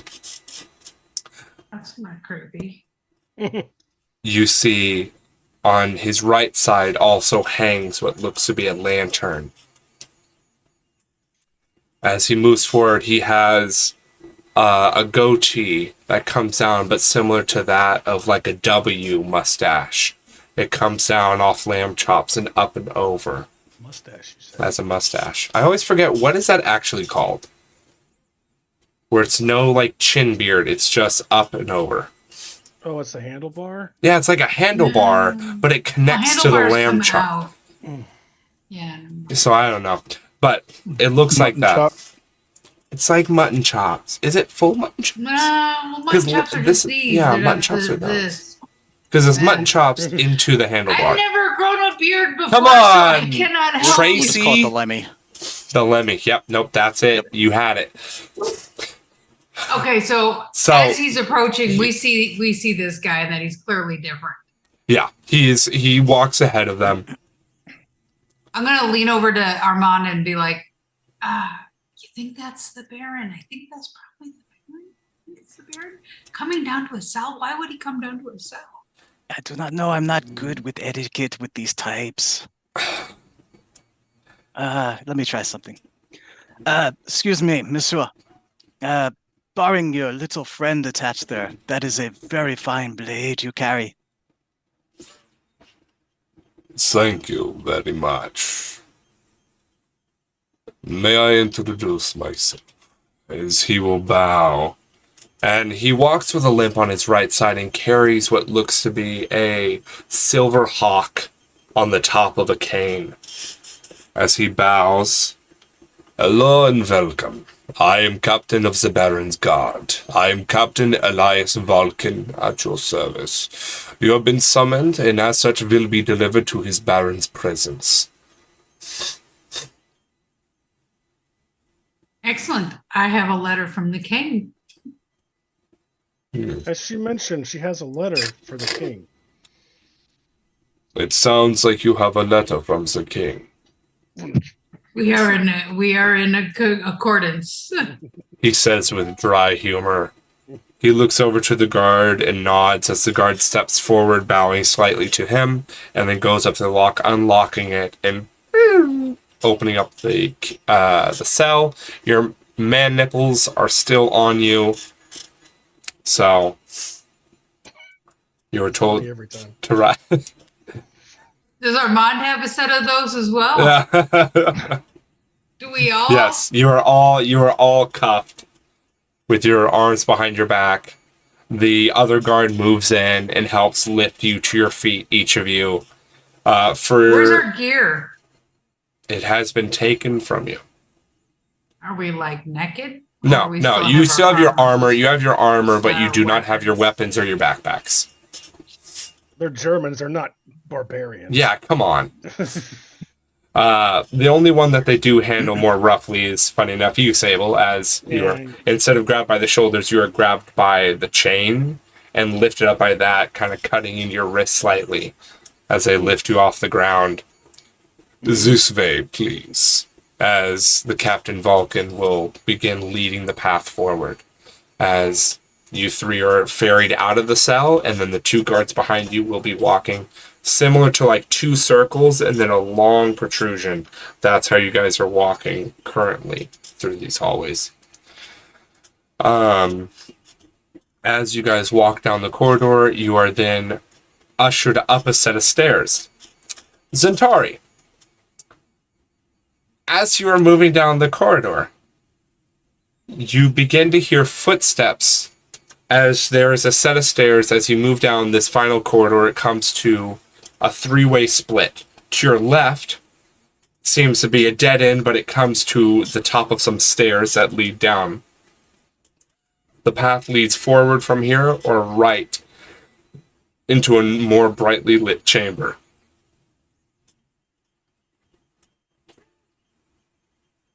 Can I tell that the steps are coming from the left or straight ahead? You can tell that the steps are coming from the left. It sounds like you can hear the heavy movement of feet, chains, as well as the swish and clink of armor.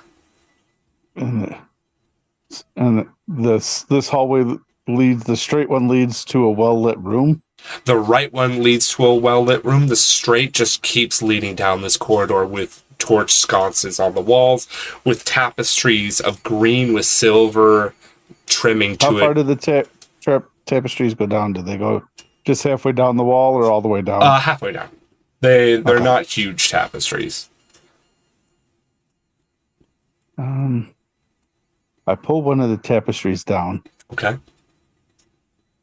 and I'm wondering if I got enough time to get into that well-lit room with one of the torches and light it. Okay. That's what I would like to do. Okay. So you're heading towards the well-lit room. Yep, with the tapestry, yep. Okay. As you...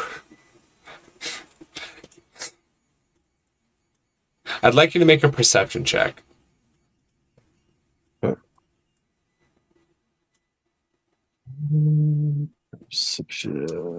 As this is happening, Six. Armand is lightly singing a song called Vers jour, mon coeur. So I got a 16 on the total. 16. Is that anything like Frere Jacques? It's Am I Going to Die Again? This will be the third time. Yep. You've died 3 times so far? He revived me twice. I don't know what he was thinking. So, Centauri, as you grab, and like these tapestries are just hanging off hooks, so you're able to easily take it off. You look across at where the steps are coming from, still a little distant, but coming up towards you. You look down the corridor to keep moving. You're like, no. You look towards a brightly lit room, rather quiet.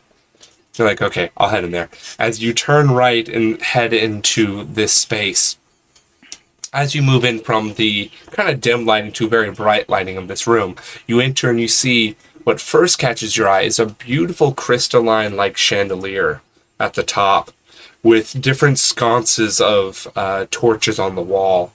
You see the blackened parts of the stone ceiling where the smoke has lifted and hit, but you also notice that there are holes in the ceiling where the smoke must drift up and out to fresh air so that it does not get stuck.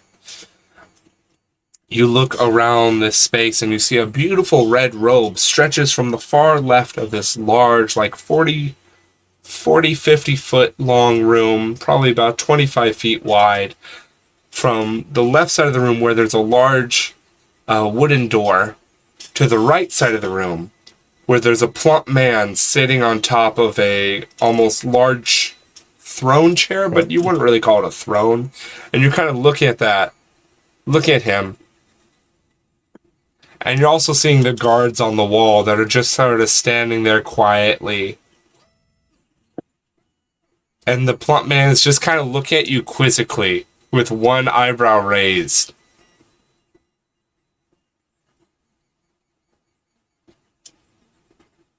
Hello?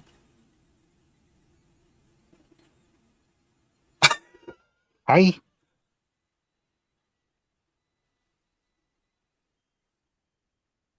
Would you like to come in? Sure. Who are you? What are you?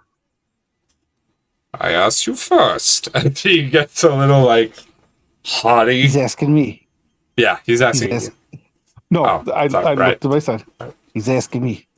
Should we tell him? Maybe tomorrow. Should we really think about it? Or should we make him? No, make him? Okay. What about you? No, you tell us who you are first.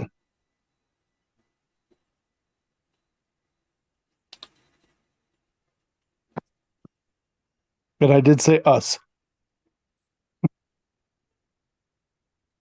Who are you talking to? Where's Captain Vulcan? Isn't that who brought you here? Oh, he's upstairs. Upstairs? What is he doing upstairs? I don't know. Something about a baron.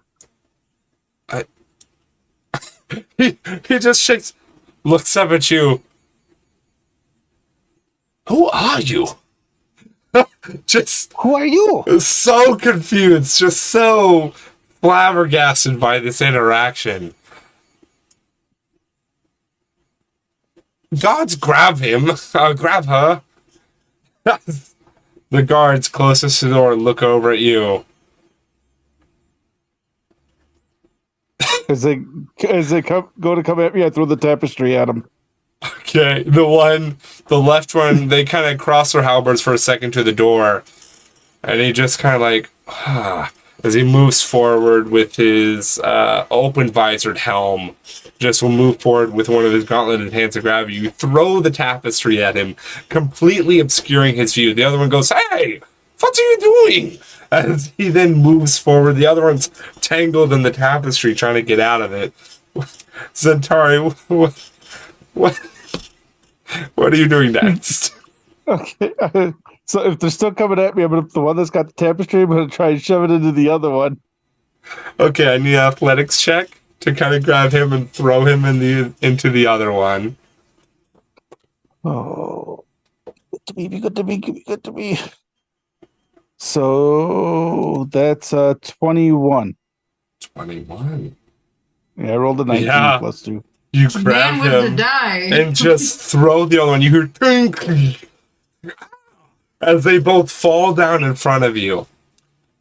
As you are, like, where are you headed? Are you going to jump over them and run back out? Are you staying in the room? No, I'm getting out of the room. Okay. As you're moving to jump out of the room, you jump over them as they're, like, scuffling, trying to get off of one another. You come face to face with a very confused man in a wide leather hat.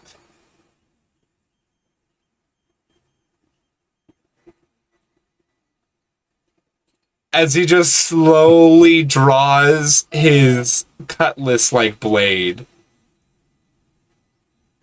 How about you go back into that room? Okay.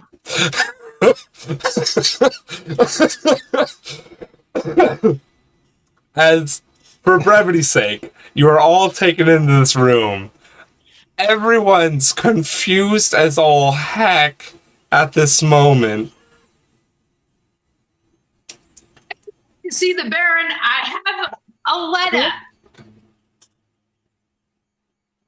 Who is that? The plump I man have a letter sits. from the king. This is urgent matter. The plump man sitting on the chair. I'm nodding with my head to the man. Are you the Baron? I have a letter. I am Baron Aaron Gridiron. What letter is it that you have? It's right here in my pocket. Right.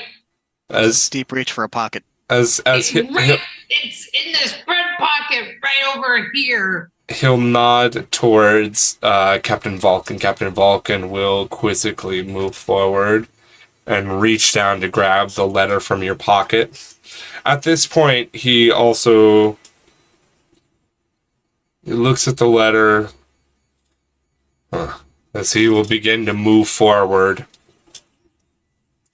As also, he kind of signals for your manacles to be undone from you as multiple of the guards kind of move up, and the one that undid your jail cell also grabs the keys from his belt and starts unlocking your manacles. So first to have the manacles unlocked is Armand, next to have manacles unlocked is Cini, and then final one that he stands behind is Sable, and just kind of like, are we sure? Yes, I gave you an order. Take off their manacles. They are currently semi-guests of the Baron, and we will treat them as such for the time being. When he takes them off, I do that kind of schoolyard flinch at the guard. Yeah, no, he definitely like, I'm gonna Sable. Are you okay? Whisper, low tone. Are you okay? Do we see that Zentari? We see Zentari's here. yes, Not stuffed or nothing. yeah. You like? I found the Baron. Found the Baron.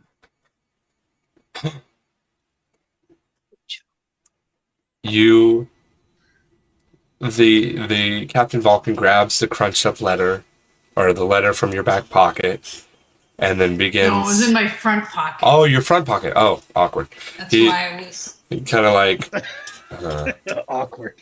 takes it from you with careful. his leather riding gloves. He grabs it with 2 fingers, pulls it out, and you just see the smushed, just broken seal of it.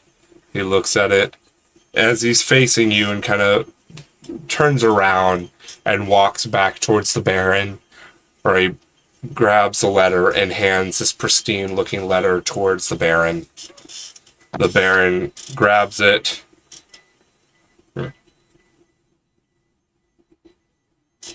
Alright. As he opens up the seal and begins reading from this letter.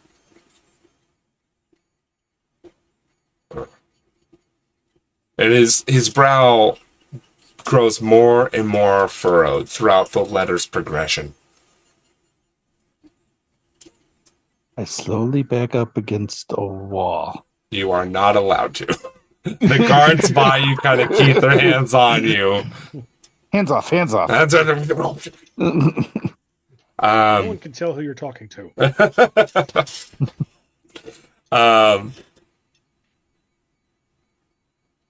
The Baron closes the letter. And you bring... wrong voice. And you bring this to me of your own free will. Of course. Why wouldn't we? I didn't come here for the food.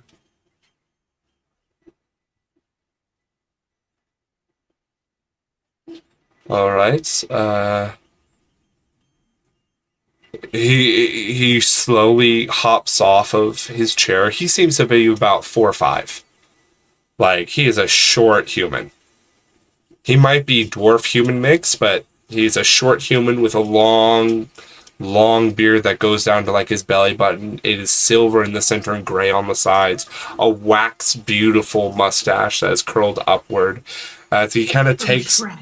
He kind of wipes his bald head with a handkerchief, and you see he's definitely getting a little more profuse with sweat. He's profusely sweating. There we go. As he kind of puts the letter on the armchair, Huh. I guess I will make the arrangements. Captain Vulcan, please help these willing participants out so that they may be given their right reward.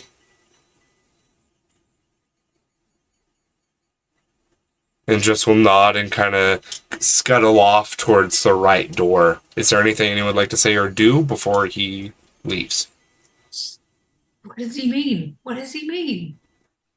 What do you mean? Will you disengage? Armand, in his best courtly gesture, leans his 5'11" frame down to the Baron's height and says, Monsieur, oh, sorry, too much forehead in the camera there. Monsieur, Monsieur, we took this from scoundrels that were trying to steal this to ruin your kingdom.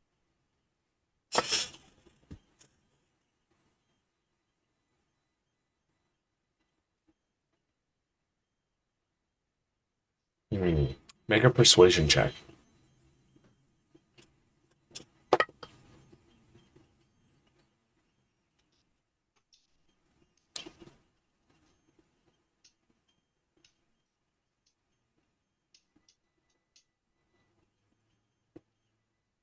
You're muted. Yeah, I get a bonus of +0, Mhm. and that was a 9 on the roll. You really like 9s today. Yeah. It's German. What can I say? 9. 9. He looks at you from under the brow and with a look of disbelief and fear as he just nods and moves out of the chambers. Captain Vulcan, go forward. As the door closes and latches behind him. Well,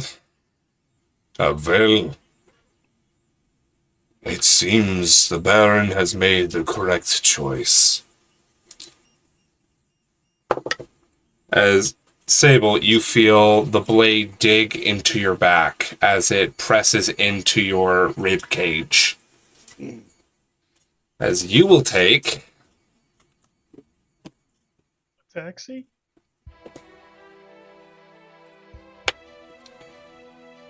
Ooh, 10 points of piercing damage. Good night. How many guards are in this room with us? In this room, there are 8 guards, along with Captain Vulcan. The guards seem to be heavily armored. Good. We still have our armor on, but no weapons. You have your armors on, but no weapons. All of the guards have not only a halberd at their side, they have a long sword for some of them, a short sword for others, and you are currently...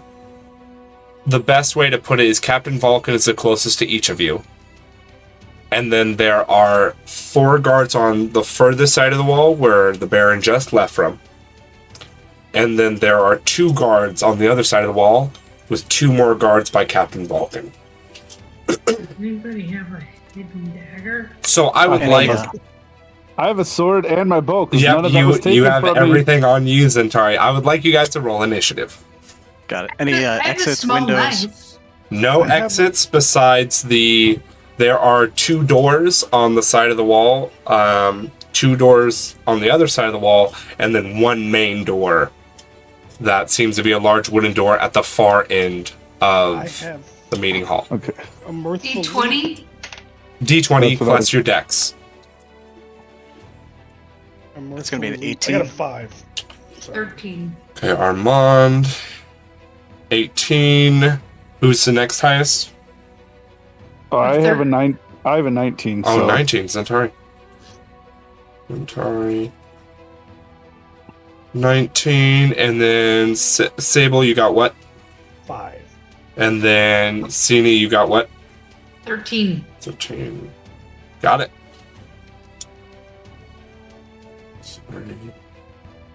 13. Okay, 1 second. Okay. What is your dex modifier, Siri? 0. Okay.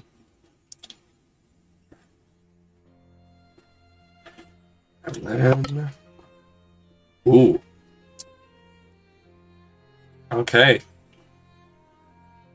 This works out. We can assume they took shields as well then, right? Oh,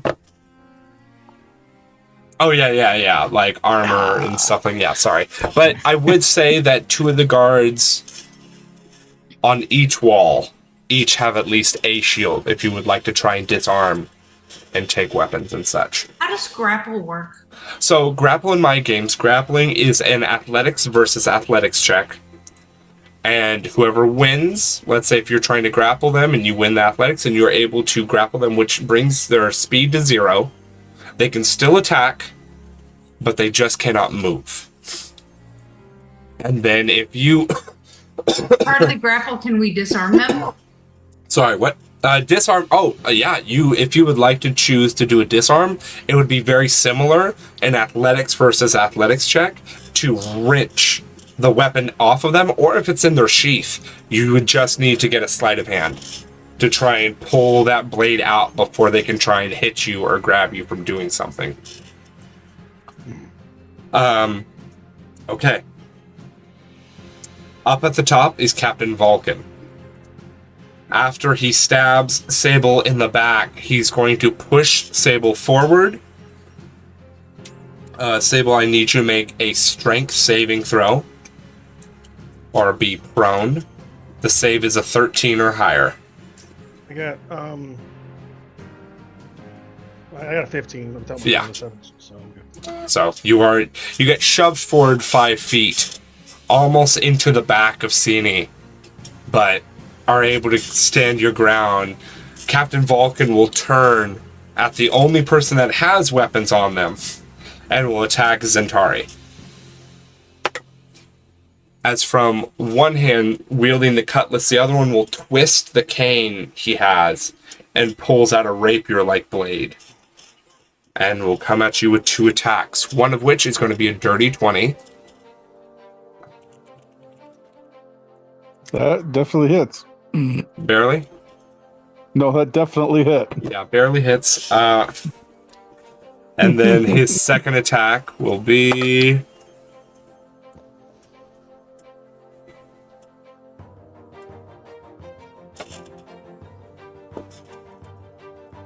a nat 20. Oh, God.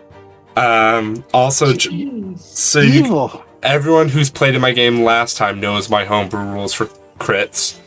But criticals, the first set of dice you would roll are maxed. And then you roll the next set of dice. So his first hit is the cutlass. That's going to be 8 points of slashing damage to you from the cutlass. Okay. And now the nat 20 is the rapier. Oof. Oof. That is 17 points of piercing damage from the rapier with the nat 20. Okay. As just both blades come through, gouging, slashing, and piercing. I'm still up.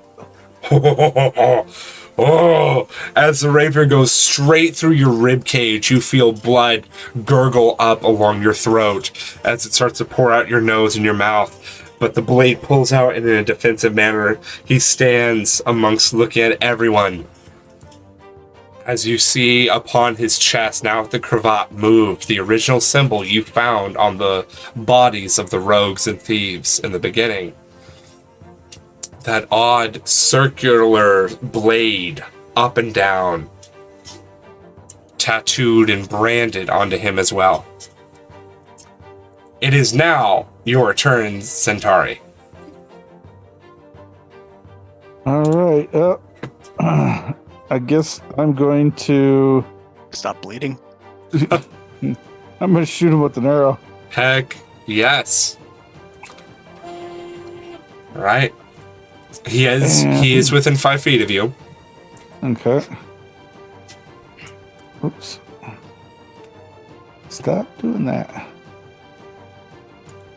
That is... So it's... trying to figure out what I add for my... to hit. Is it the +8 on my sheet? It'd be your strength, or no, it'd be your dexterity plus your proficiency. Proficiency is +2. Uh-oh. Hey, Ralph's, get out of here. So it would be a +6 on the hit. So that would be a dirty 20 then. Okay, dirty 20 definitely hits. So it's 1d8 +4. So 9 points of damage. Okay. Is I tell Sini that I point to my side as I put my hand over my side to let you know I have a sword there. All right. Will that end your turn, Centauri? Yep. All right, next on. I don't think I get 2 attacks. No, it's only 1 action. Okay. But as a fighter, you can use a bonus action for second wind for healing if you so wish. As a what? As a bonus action. So For a ranger, you can? Oh, ranger. That's right. Sorry, I keep thinking you're a fighter.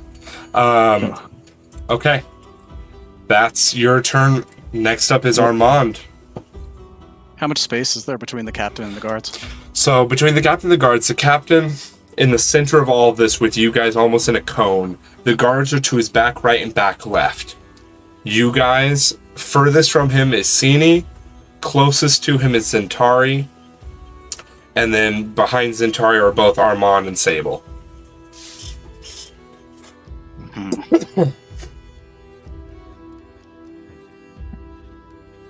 All right. I try and get as close to the captain as I can, and I'm going to work with the sentinel feat and see if I can engage him. Totally. So you're just going for 2 just punches? Yep. Okay. Yeah.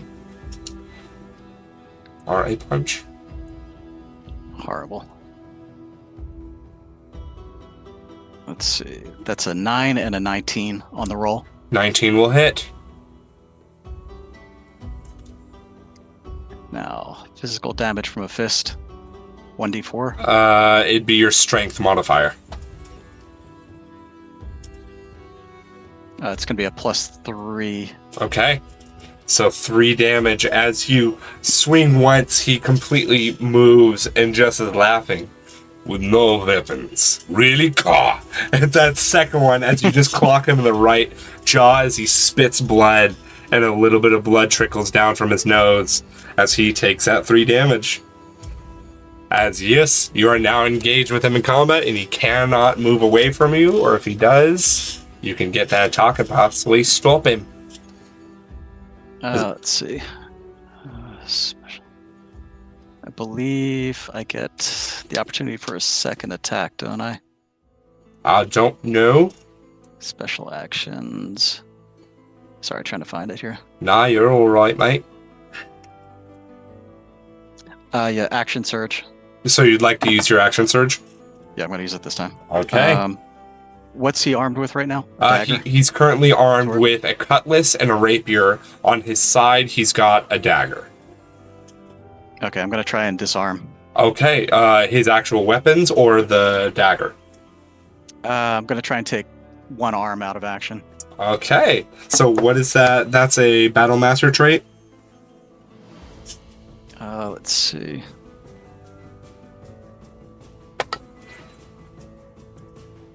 Disengage, disarm.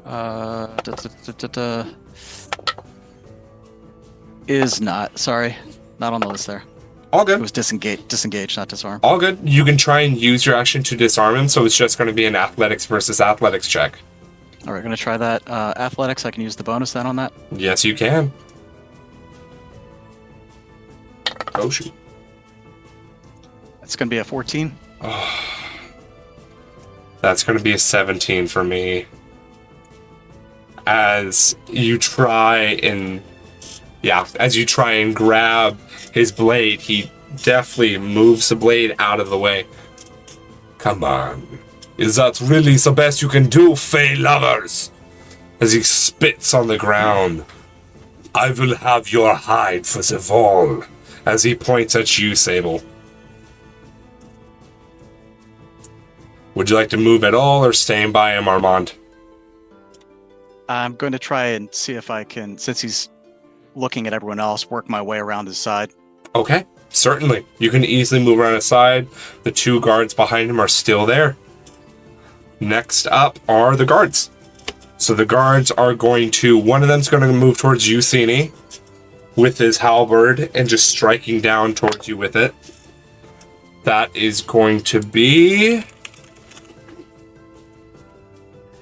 Where was it? I had it in one of my million tabs.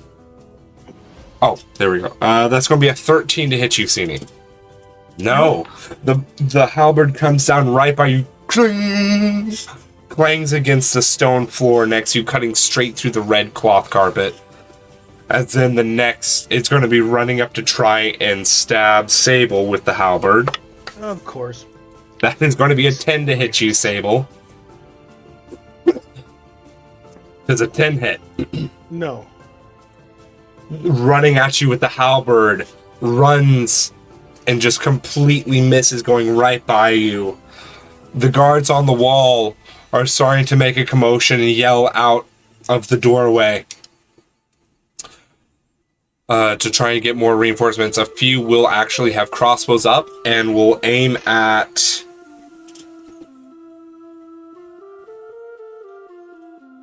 The outskirts people would be Sini and Zentari. So, Sini, a crossbow bolt's getting shot at you. That'll miss. Zentari, a crossbow bolt's being shot at you. That'll miss. As with this whole commotion going on, the clattering of bolts going on around you, shattering of the arrowheads. Next up, it is Siri. Sini. That's me. So the closest to me is the Baron or a guard? The closest to you would be the Baron's gone. He left. So... Okay, he noped out of there. Yep, the guards. Any of the guards. One of them actually would be pretty close to you as they just went to try and stab at Sable, and so would move past him. Plus the guy with the halberd that just tried to swipe at me. Oh, so yeah, and that one as well. Right there. Out of curiosity, is a halberd considered a simple or martial weapon? It would be a martial weapon. Okay.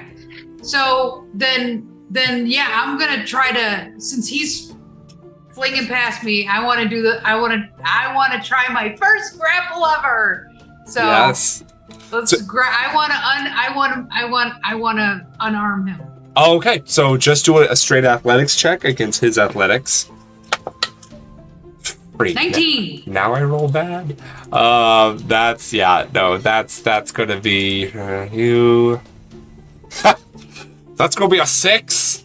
So he against the ground, and like the shock of the metal against stone shocks his arms, and you practically just pull it like butter out from his hands, and you now have this 2-handed halberd that deals D8. Pretty sure.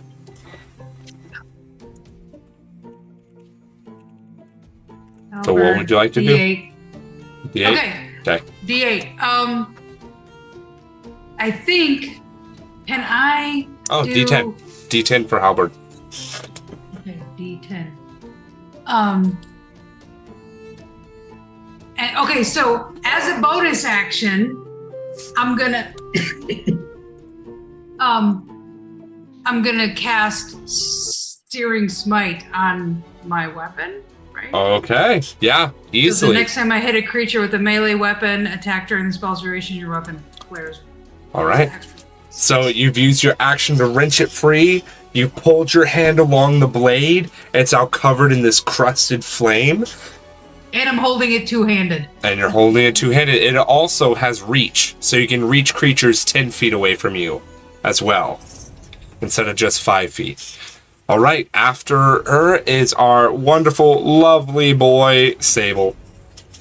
Well, I'm going to enter into a rage. Heck yes. So, since since it's all happening kind of simultaneously, when he says no weapons, I'll just scream, red mist and all that, and I say not all of us, and I attempt to headbutt with my ram. Honestly, the closest guy to me. So Okay. that is. Don't forget that with your rage, you have wild magic. I will roll on the wild magic first. And What's wild magic? This could be bad or it could be good. Yeah, so he is a barbarian of wild magic. all right. You teleport up to 30 feet to an unoccupied space you can see. That's amazing. Until your rage ends, you can use this effect again on each of your turns as a bonus action. That's awesome. That's awesome. So It is. you straight up get up, rage, angry. You go to run, and you behind Vulcan. Blink dog. Do you still keep running to just headbutt right into his back? Absolutely. Heck yes. Okay, whatever you need to roll to hit on Vulcan. Okay, let's see. Shatter that spine. I am proficient Yeah. as an unarmed strike. And I'll honestly give you advantage for this because you've got Centauri on the other side of him, and he's not expecting this whatsoever. Yeah. It's fair play, Centauri, right? Yeah.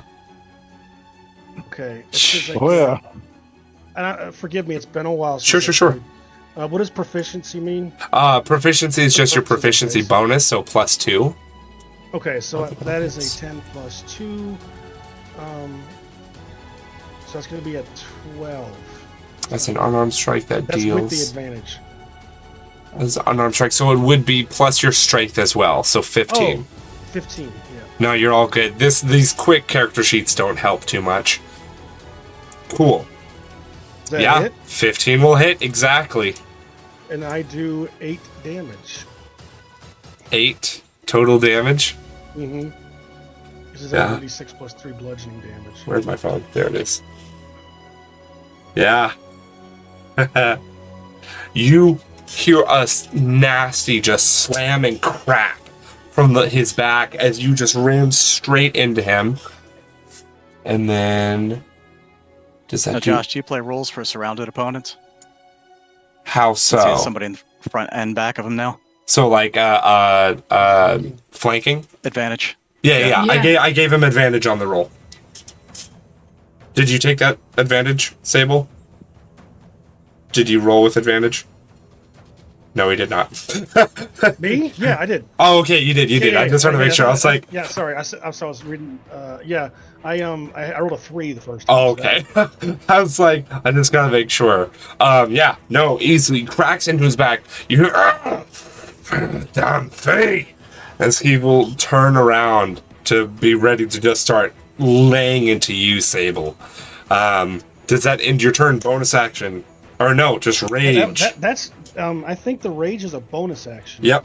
But the ramming was my action. Action and then movement. Yeah. So you've used this all up to hit into him, and now we are back up to the top of the round with him. That's fine. So he will make his 2 attacks on you, Sable. First attack is a natural 16 plus 3, so 19 to hit. Oh god. Yeah, that's gonna be a hit. Okay. So the first one's going to be the scimitar as usual, and the second one's going to be that rapier. Let me check though real quick. I'm sorry, because rage changes everything. I have unarmored defense, which I've already done. Yeah. I've already calculated that. Rage. Oh, yeah, you also get rage damage. So you would have gotten +2 more damage to that last hit. Oh, cool. Because you get... It's more... You can damage reduce and... add a little bit more damage to your tax one and rage. I got you. The next I get half damage from bludgeoning, piercing, and slashing. next hit is a natural 14 on the dice, so 17 to hit. That's a hit. Oh, the kiddo. Okay, so it's going to be a d6 and a d8 in total damage, and I'll give it to you, and I will half it for you. So you just take that. Blink, baby. So overall, it would have been 16 damage. You take 8 damage from it. as it is All right. non-magical. All right. That is his turn. Bonus action, he will turn to one of his guards and go, "You maggot! You do not let her take your halberd! A disgrace! Do better!"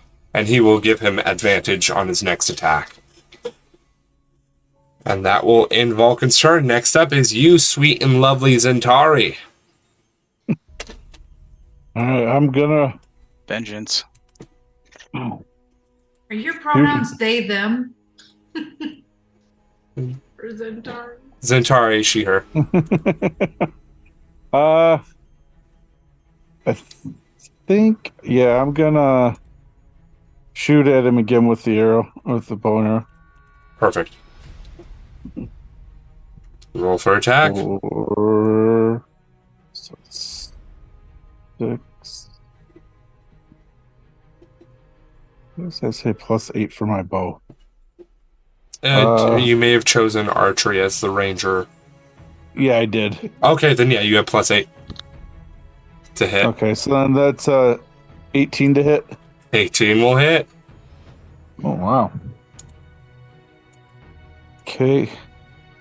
And that'll be 8 + 4. So that's 8 points of damage. Yeah. And I would like to do. I can find it. Where's that?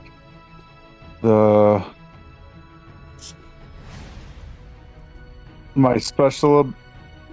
Once per turn, when you hit a creature with a weapon attack, the creature takes an extra d8 damage if it's below its maximum hit points.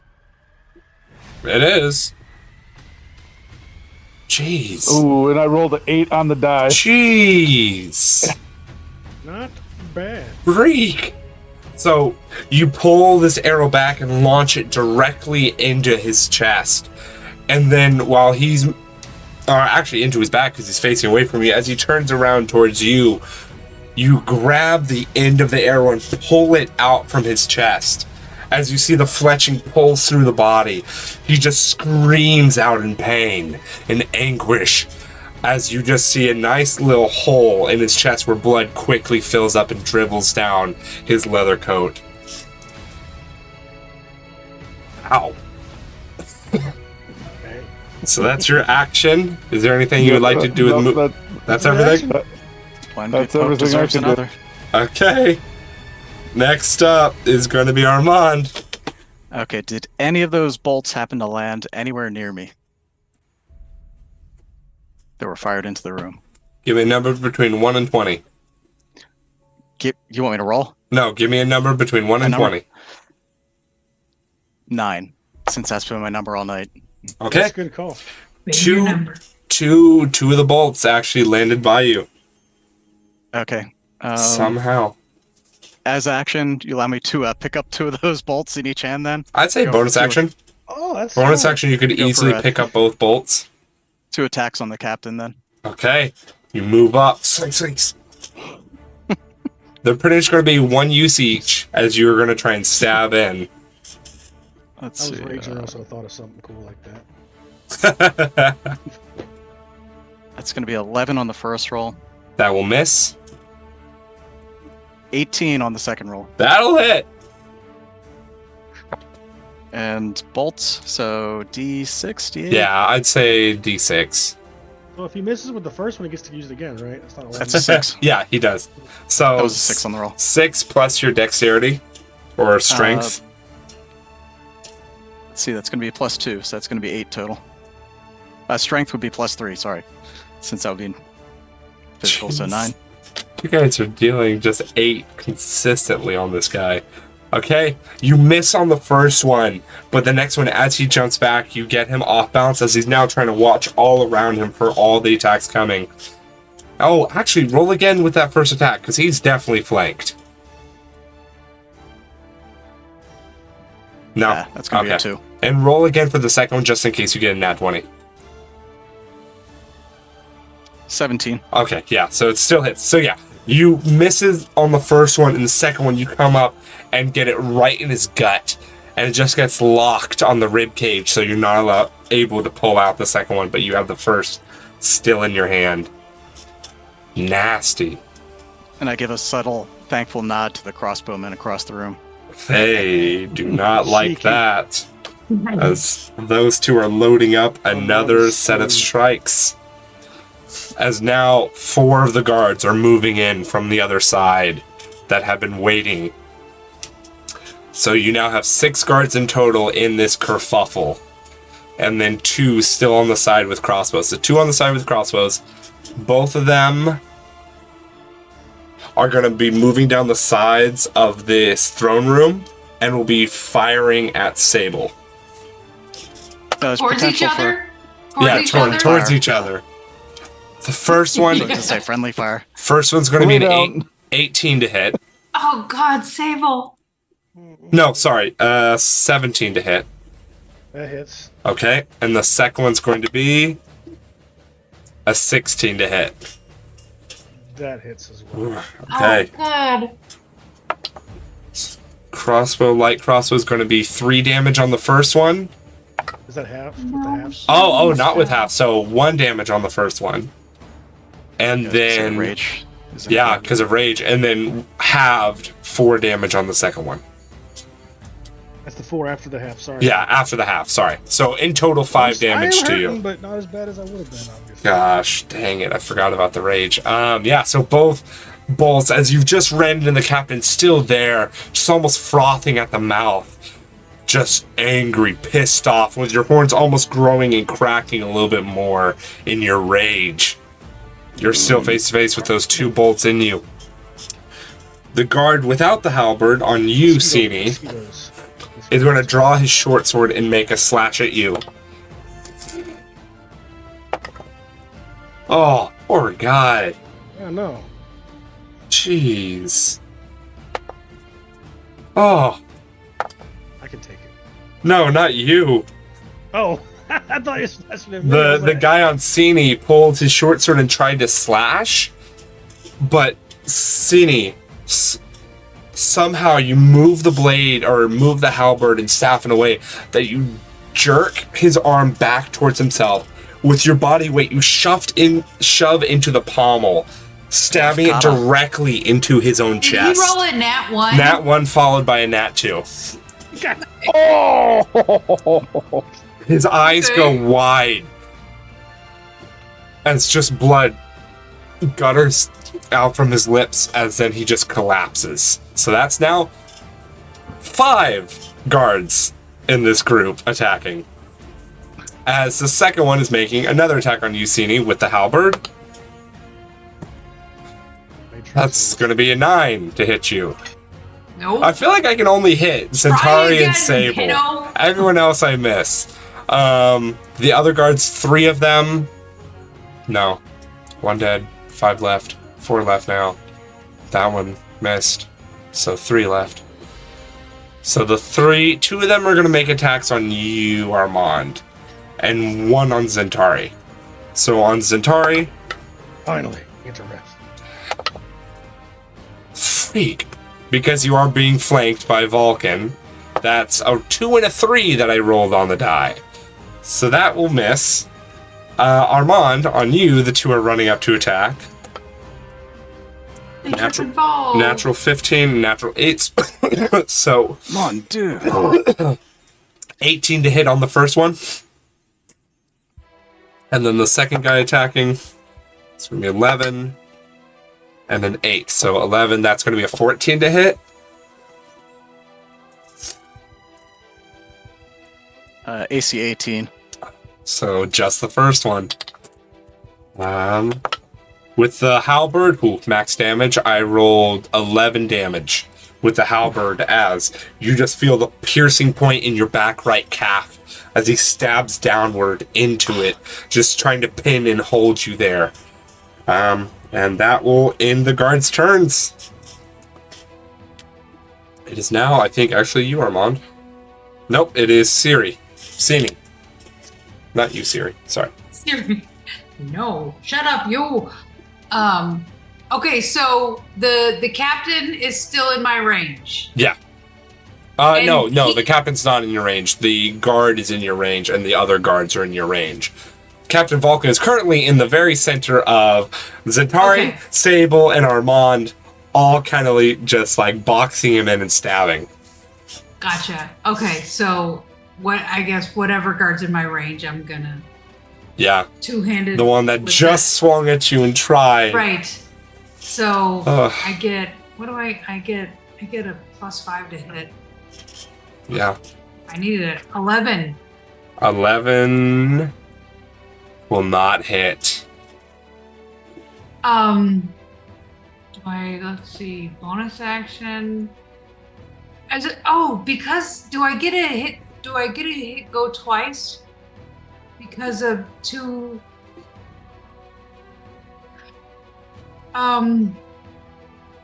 extra attack, you can attack twice instead of once whenever you take an attack action. Yes, you can. We're gonna try that. You're a woman here. 16. 16 will hit. So, Okay, since so- you hit this time, don't forget about the Searing Smite you have on the halberd. Right. So the halberd is 1d10 plus my proficiency bonus. Right? Plus your strength bonus. That's where that came from. Okay. 4, and then a d6. 10. So 10 plus your strength? Is that everything? You already added Do Searing Smite I add strength? it? No, for your halberd attack. You add strength. I added that. Oh, okay, I rolled cool. I rolled a 2. So Well- it's 2 plus 2. 4, and then the 6. 10. You pull the halberd back, swinging. You break into the armor he's wearing as it just shatters under the swing. You hear the exhale leave his chest as he crumples to his knees, still alive, but very, very rough looking. Is that all you're going to do? That you hater. Fader. Fader. Darth Faders. Yeah, it's a master hater. We're gonna stop Nope. right there. Not touching that one. No. Okay. You swing, drop him. Is that your movement? Would you like to move it all closer towards the captain and the other guys? Other guards? I will not invoke an attack of opportunity. Okay. Yeah, move closer to the captain. I also can I perhaps holler out that I feel like, or can I get like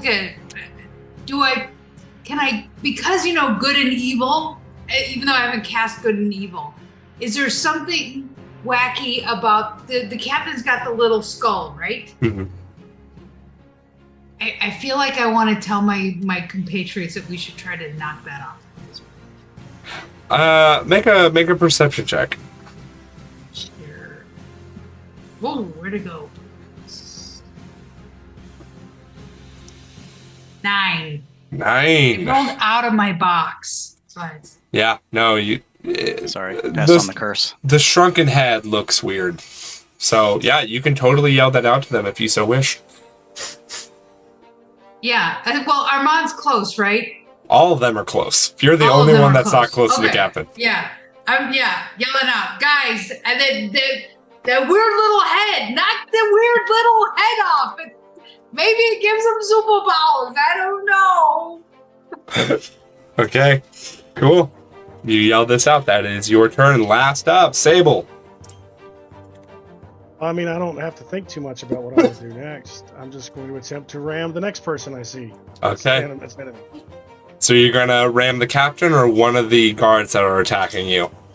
I will ram the captain. Okay.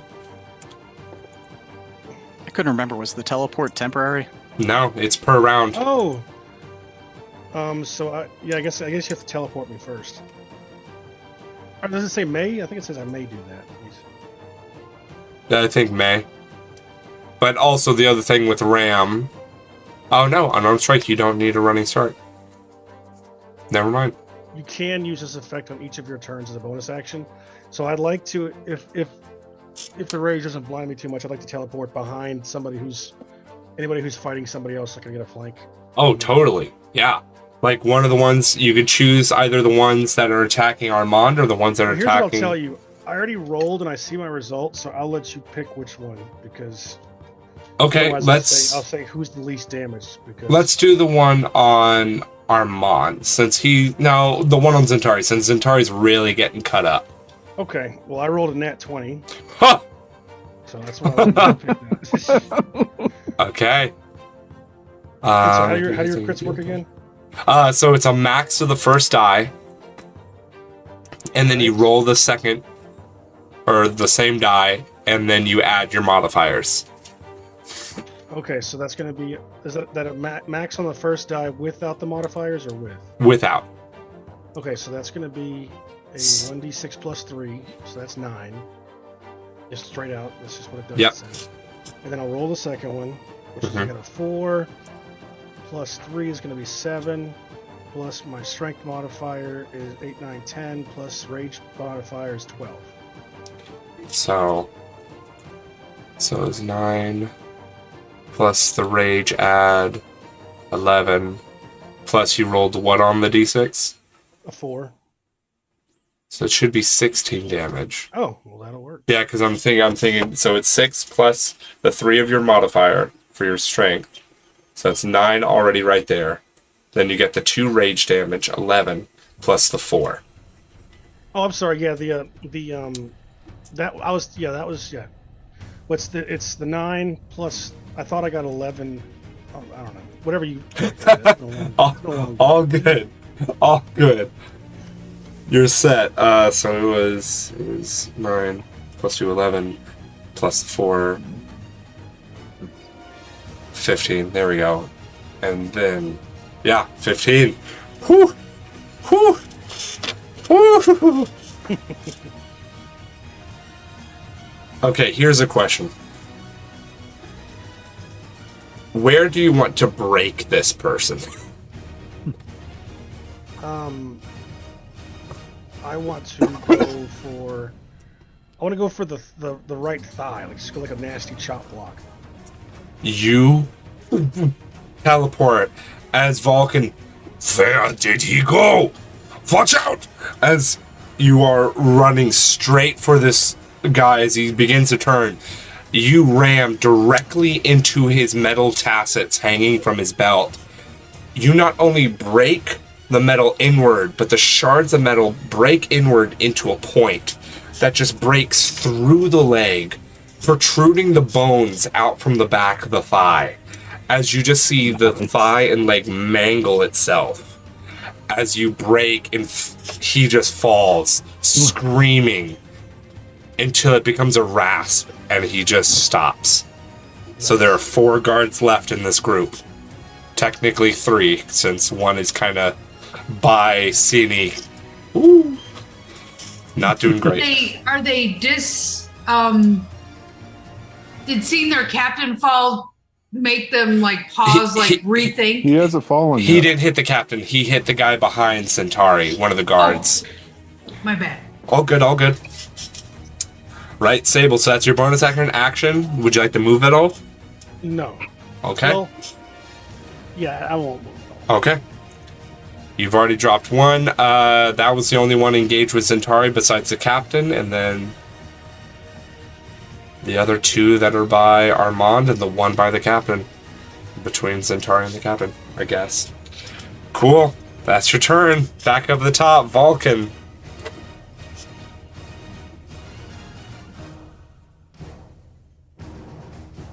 Yeah, Vulcan will use his action to disengage. And he will begin running back towards the main wooden... Doesn't that give me an attack? Can he? Can he? I don't think he On can. Sentinel. I don't think he can with Sentinel. Oh my gosh.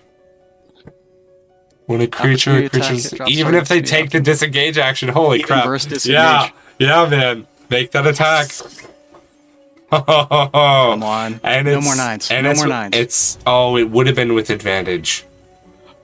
Oh my Oh, god. no, it still is because you're between Zentari and Guess him. what I just rolled? A nat 20? A nat 20. No freaking way. Finally! The curse is Finally. broken! You and Sable. F you guys. Okay. Yeah, With the crossbow bolt, max right? that first damage. Oh yeah, the crossbow bolt. That's so dumb. So D6, so 6 max. So I Roll rolled this. a 2, but it would be a So 6 for max, 8. right? And then plus 3 for strength, so... So 11. Ha! And that stops him in his tracks. And that's his action, so he can't do any more. Thank you, Sentinel.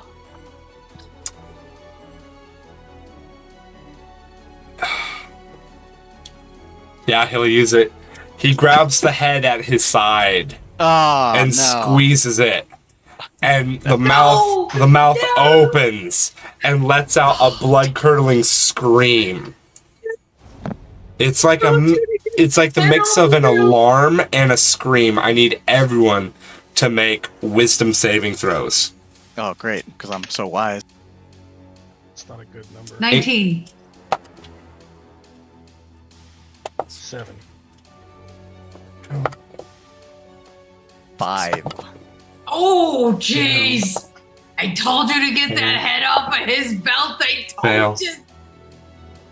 17. 17. Okay, so Sini and Sable succeed. Now, Armand's already a madman, so... Armand and Zentari fail. All of the guards other than one in Captain Vulcan succeed. As everyone who failed drops to their knees and grabs at their head as they also begin screaming. Just blood-curdling scream. A 17 failed. Ooh, ouch. That sucks. Oh, sorry, wait. Who got... You said that I succeeded, but I rolled a 7. So You were the one. Sorry, I mixed Zentari and Sable. Sorry. Okay, Sable.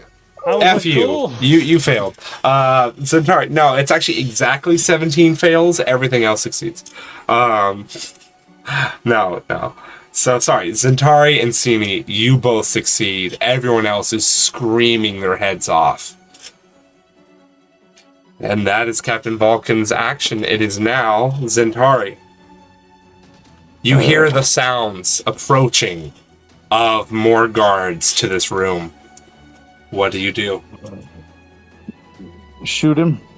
Shoot him. Okay. Shoot him, Jacob. Shoot him. Natural 20. No way. Yeah. Yeah, nat 20. Roll So damage. So it's a D8 already max. Plus another D8. You can do it. So that's Oh my an gosh. additional 7, so 8 and 7. So Well, wait. Don't 15. forget Giant Slayer or Mob Slayer or whatever. You get to deal an additional D8 if you wish. D8, yep. So it's a max automatically of 16 plus what did you just roll on that one? Total of 7. So 7. So Attack 23. opportunity, surrounded. so 23 plus another D8.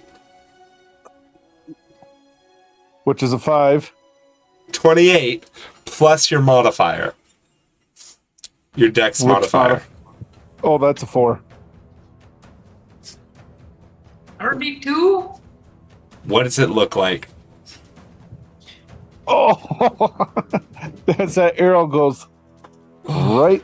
I mean, literally right in his eye, and the head, the arrowhead sticks just out the back, so you still got the whole arrow in his head. Oh my gosh. Just explode from the back of the head. Also, we are almost done, everybody. Thank you so much, everyone, for sticking around. The arrow goes straight into the head. And he keeps walking for a few steps. As the eye, still staring at Sable, just stays glued on him. As the body falls back, and as he falls back onto his head, it pushes the arrow back out the way it came, partially. As the blood gore drips slowly down the mid-shaft, back down, pooling into the eye socket. But the head continues to scream. Zentari, You did your action. You still have a bonus action movement. What are you doing as you hear more armed guards approaching? I'm back, move just a little bit so I'm not. Who we lose? We lost Sable. Oh, Hagar. Hagar has to leave for the evening. So yeah, I'm gonna move back just so that I'm not like in the center of the room. So if something comes, it's got to actually enter the room to see me. Gotcha. Okay. Next up is, I think, Armand. I guess I have Armand. to roll to save again. Yeah, roll the save. And this is for the end of your turn.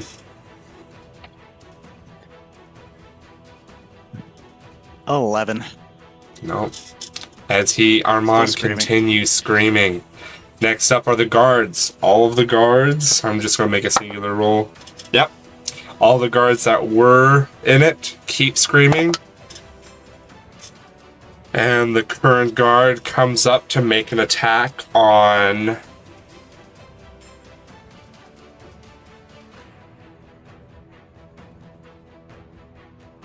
Mad that that elf just killed his captain. No, actually, I know who it is. No, I'm the one that keep definitely avoiding all of the attacks. Sable. He'll Sable? run up to make an attack on Sable while he's screaming. Since he is incapacitated, it is And with he's advantage. And that will hit with a 17. And so that'll be a no. crit. And I have his health right here.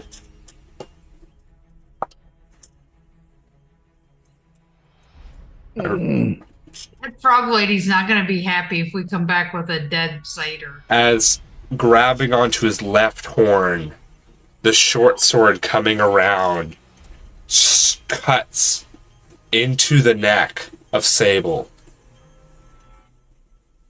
And in this odd moment, Zentari and Sini, you were watching and you knew what you were seeing. As the blood cuts, the blade is pushed out of his hand, flying from the wound, as from the neck begins to pour this hot steam and fog flowing into the room itself. As this fog starts to fill the room, you hear, "I told you I'd be back. It might be best to run." Run where? Come on, dude. Ouch. Okay. Get to the forest as quick as you can. We'll try. I can't run real fast right now. Armand is still screaming. Yeah, Armand's still screaming. As I That's- grab a hold of Armand. okay, then for this meantime, Captain's dead. And the last guard just made his attack and then burned his hand. Did he keep hold? That's a natural 7. He got flung away, screaming at now the flesh that's sloughing off the bone of his arm. Alright. So we are in a way out of combat, but now in a chase. So it's going to be group and... Before we run, can I try to smash the skull? Sure. You can Ooh, certainly hey. try to move further into the room before running out the side where people are coming from. So go ahead. Or maybe, or No. If you'd like to smash the skull, smash the skull. If you'd like to try and smash run, the run. skull. I want Okay. to smash the skull. Would you like to do it with your foot or with the halberd? My foot, my big dwarven foot. Heck, yes. Okay, roll for attack. Okay. 19 plus Nice. 5, I think. That'll hit. Okay. I want to do this. I need to stop the screaming. I need you to make a strength saving throw. A strength saving. As your foot crushes on top of the head and it begins screaming even louder. 8. Oh, You hear as the screaming halters for a second. Armand, this gives you a chance to actually make another wisdom save. It screams louder. 12. Oh, just so you know, the save is 13. You stomp on it. It halts for a second. It's almost like it's taking a breath in until an even louder scream explodes from it as you are sent 15 feet back from the head, slamming into the wall. By the door? By the door, thankfully. Not the door where the people are going to be coming into, but from that side door. Exit. Yeah. As you take 11 points of bludgeoning damage. Okay. That's the only damage I've taken so far. You so jerk. alright. Shut up. As you slam into that wall and slide down it, the stonework almost a little cracked from your impact and your tough dwarven fortitude. All right, but that's your action. You still have some movement to get out of the room and start running. Yep, that's I don't need to hear twice from the Fae. Okay. Is Armand? Is he on the ground? Armand's grabbed and carried by Zentari. Yeah. Okay, I'm hot-footing it out with him. Okay. So, This is now. you'll be sorry. This is now where it comes to a group initiative of a D6, the same way we do it in Blue Box, where this group's going to be running to try and follow you. You guys are trying to get out to the forest. So each time you guys win, you will gain ground on this. And I'll be going person by person to roll the D6. So starting off with Zentari and Armand in the lead, I would like Zentari to start us off with the D6. Haha. A 6. You jerk! Ah, 5! Oh, You beat me as Zentari and Armand being carried on Zentari's back. Zentari, what's your strength modifier? 2. 2. You're going at half speed, but you're still going pretty much just as fast as Sini is with her dwarven legs. Well, I should be able to put him down once we get outside. So you're able to move out this door, and you remember the corridor. So you come out this door, run down to your left, down this other corridor, into the antechamber, where you're then able to open the door with the light out. Armand, in this time, you're able to make another wisdom save. Come on. he's not in. He can't be in range. Thank God. 18. 18! As you get outside, like the fresh breath of air with getting further away from the screams, you finally come to on Zentari's back as you're pretty much thrown to the ground. Zentari, do you say anything? No, there. You're safe now. As I kind of drop to a knee and then stand back up. Holy hell, did I 'Cause die I'm again? I still There were have that clouds piercing and a damage. booming voice, and I swear I died again. Right Too much like Arnold. Sorry, I went to Arnold on from that. behind you. What? Look at the chopper! As, yes, you guys are still running. So, Armand, you've been dropped to the ground. Sini kind of runs past you on the stubby legs. And Zentari is also, stops, takes a breath, looks behind, keeps running faster. So, Armand, you are I'm at just the gonna back of the yell, group. Faye, coming, run! All right. Next up, we're going to have Sini. If you could please make a D6 roll. Ah, come on. 5. That's a 3 for me. You guys just need 4 more successes and you are out. So, Sini, you are able to break out through the gates leading the group. You shoulder check the gates, breaking them open, and begin running back down through the city to try and get to the forests. The group is far behind from what you can hear. Next up, Armand. Oh boy. And I get the init bonus too, right? Do you have an initiative bonus that comes with your class? I get +2 on init. For Dex? Stop it. Get out of here. I rolled a 2. I was going to say, I got a I rolled a +4. 2. That's a Oh, 5 no. for me. So you begin to hear the sounds on the walls or of the bell from the Baron's mansion being rung, as you also begin to hear shouts behind you from the gates saying, "Fire! Fire crossbows! Fire! Do not let them escape! As you begin to see also behind you the fog rolling out from the mansion itself, filling the whole perimeter. All right, back up, Zentari. Your turn to roll. Please. Come Roll on. bad, Josh, would you? I rolled 2. Oh, I got a 4. You jerk! You guys are able to pull forward again. You guys are getting so close. You are halfway through the city. You can see the gate. You hear as the bells again from the front of the city to the back are being rung to let them know what's happening. You hear 2 bells, 2 bells, 2 bells. As you begin to hear, close the gate! Close the gate! Sini, please make your roll. Ooh, shoot. 4. Oh, I dropped it on a 6, but I rolled again. That's a 4 as well. Reroll. 4.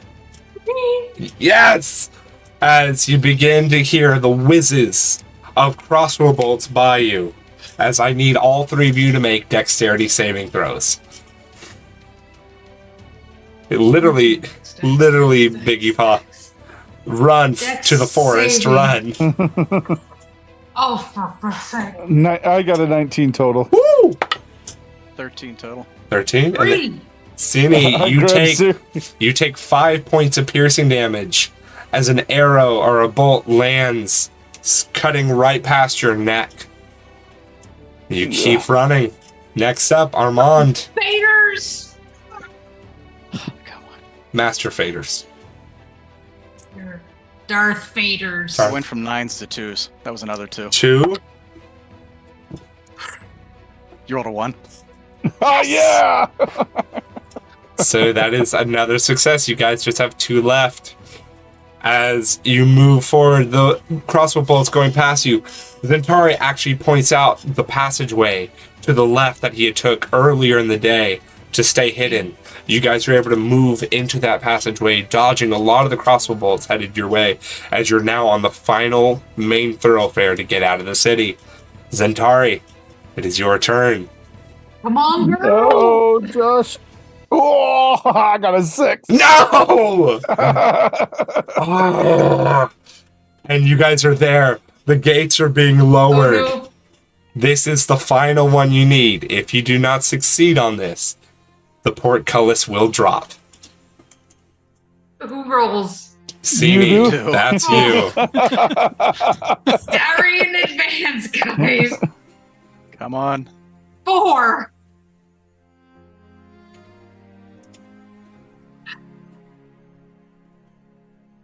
Yeah, I knew it. 6. His last roll? Yeah. As you begin running, the gate closes in front of you. You guys have a choice. To your left and to your right are stairs that lead up onto the wall. Oh, I'm not stopping. I'm running to the right and up the stairs. You're running to the right? Okay, Sini, are you running to the left or right? Right. Right. Armand Zentari. Armand, Right. left or right? Okay. Right, staying together. So Zentari, you're leading the charge up first, heading up that way. Guards are in your way. Now, Oh, I'm body checking. I don't care. okay, athletics check. I was about to try and figure out what check this would be, so thank you. Oh, gosh. That's a total of 14. Yeah, I was like, if you don't beat me with how high you've been rolling, I would be so surprised. I rolled a natural 5 plus I 2. rolled a 12. So, 12 plus 2. yep. So you go through just, and with each of you all being able to make a wedge, get to the top of this wall. Arrows flying past you. Again, I need dexterity saves from each of you, Ah, jeez. as you are now even more visible than you were before. Oh, 18. 18, 17. 17, 2. How much for no damage? How much for no damage? 10 points of piercing damage as you are punctured in 4 different places by bolts. As you stagger for a second, and you guys are on top of a wall. It is a 40-foot tall wall.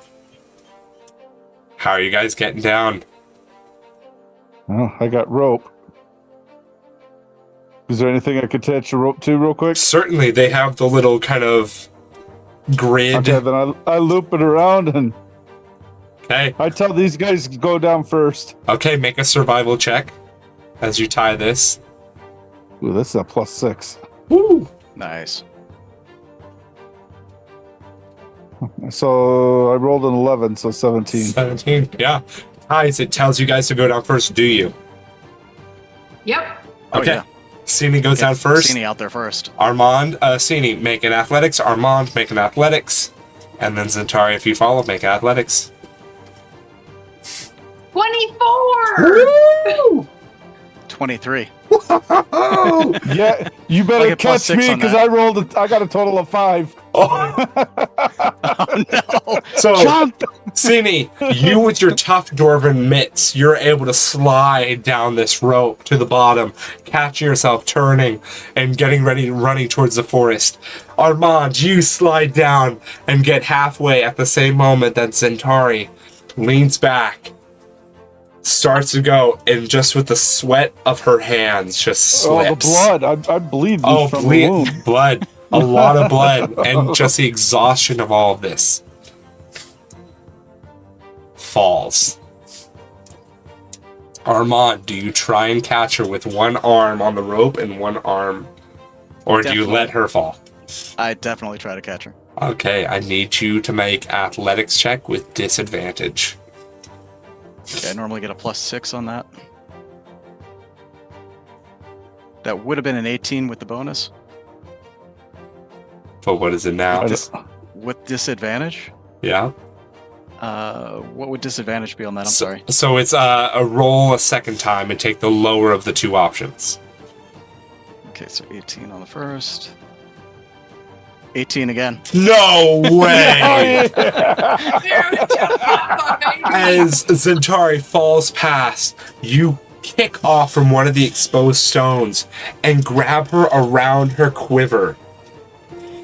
As she pulls, almost yanking your shoulder out of socket by her propulsion and weight, you feel the rope burn around your hands as it pulls you downward, but you were able to slow both of you enough till you're within like 8 feet of the ground.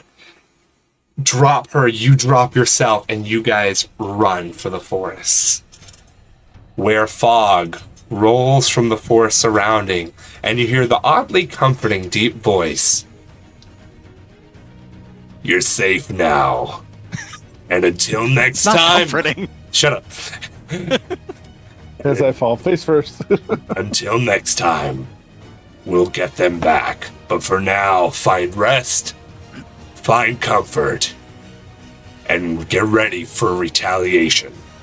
As this is the end of our one-shot, The And Lost Armand, Letter. we have a great pipe for you to smoke. It'll calm you down. Also, Oh, yeah, pipe. Is that what all the smoke was from? thank you so much, everyone, for watching. I'm so sorry for going so over time. Thank you go. guys so much for sticking with me. Now, for announcements, everyone, please stay on as I announce. LMA hosted tomorrow by Robert, so please come and check that out. And then on Sunday, we're having another guest DM jump in as Kurt of K Vinitus, I think, is going to be running. Oh, and Phantom saying that it's going to be with Vivi. Vivi tomorrow is going to be doing the LMA with Robert, and as Robert always does, a bang-up job. And then Kurt Vinitus on Sunday is DMing, and then on Tuesday, once again, our lovely, sexy, incredible, hot thing, Robert, Phantom and Jay, is going to be running a game next Tuesday. So check in and see about that. And tonight we will be rating Guild Superior, so please stick around so that we can give But some we love. have one thing over to them. ask. But we do have one thing to ask, and since you started, would you like to do it? No, I can't. Nope, I can't. I would mess it up. Biggie, would you like to do the honors? All right. So if you're watching Mhm. and you have not followed Ooh. and you have followed, but your subscription has run out. Oh, Or you are just thinking about subscribing. We have one question for you. What what are you doing? Go on, hit that Give us follow a button. follow. Give us a You subscription. won't regret it. You might regret it a little bit, but Never. we love you guys a ton. We're rating with Guild Superior. Thank you so much to all our incredible mods for putting up with our antics, and thank you so much to these lovely that guy. players. Thank We you, love you guys. Josh. And these Thank you, people. Josh. And Ah, that person. That it was a twisted lot of like fun. I did not Stop. expect. staff. No, a lot of fun. Poke. Go pokey. Stab it, please. Bear down, Chicago and Bears. We rated, And we rated. and we're out Yeah, I on was this. like,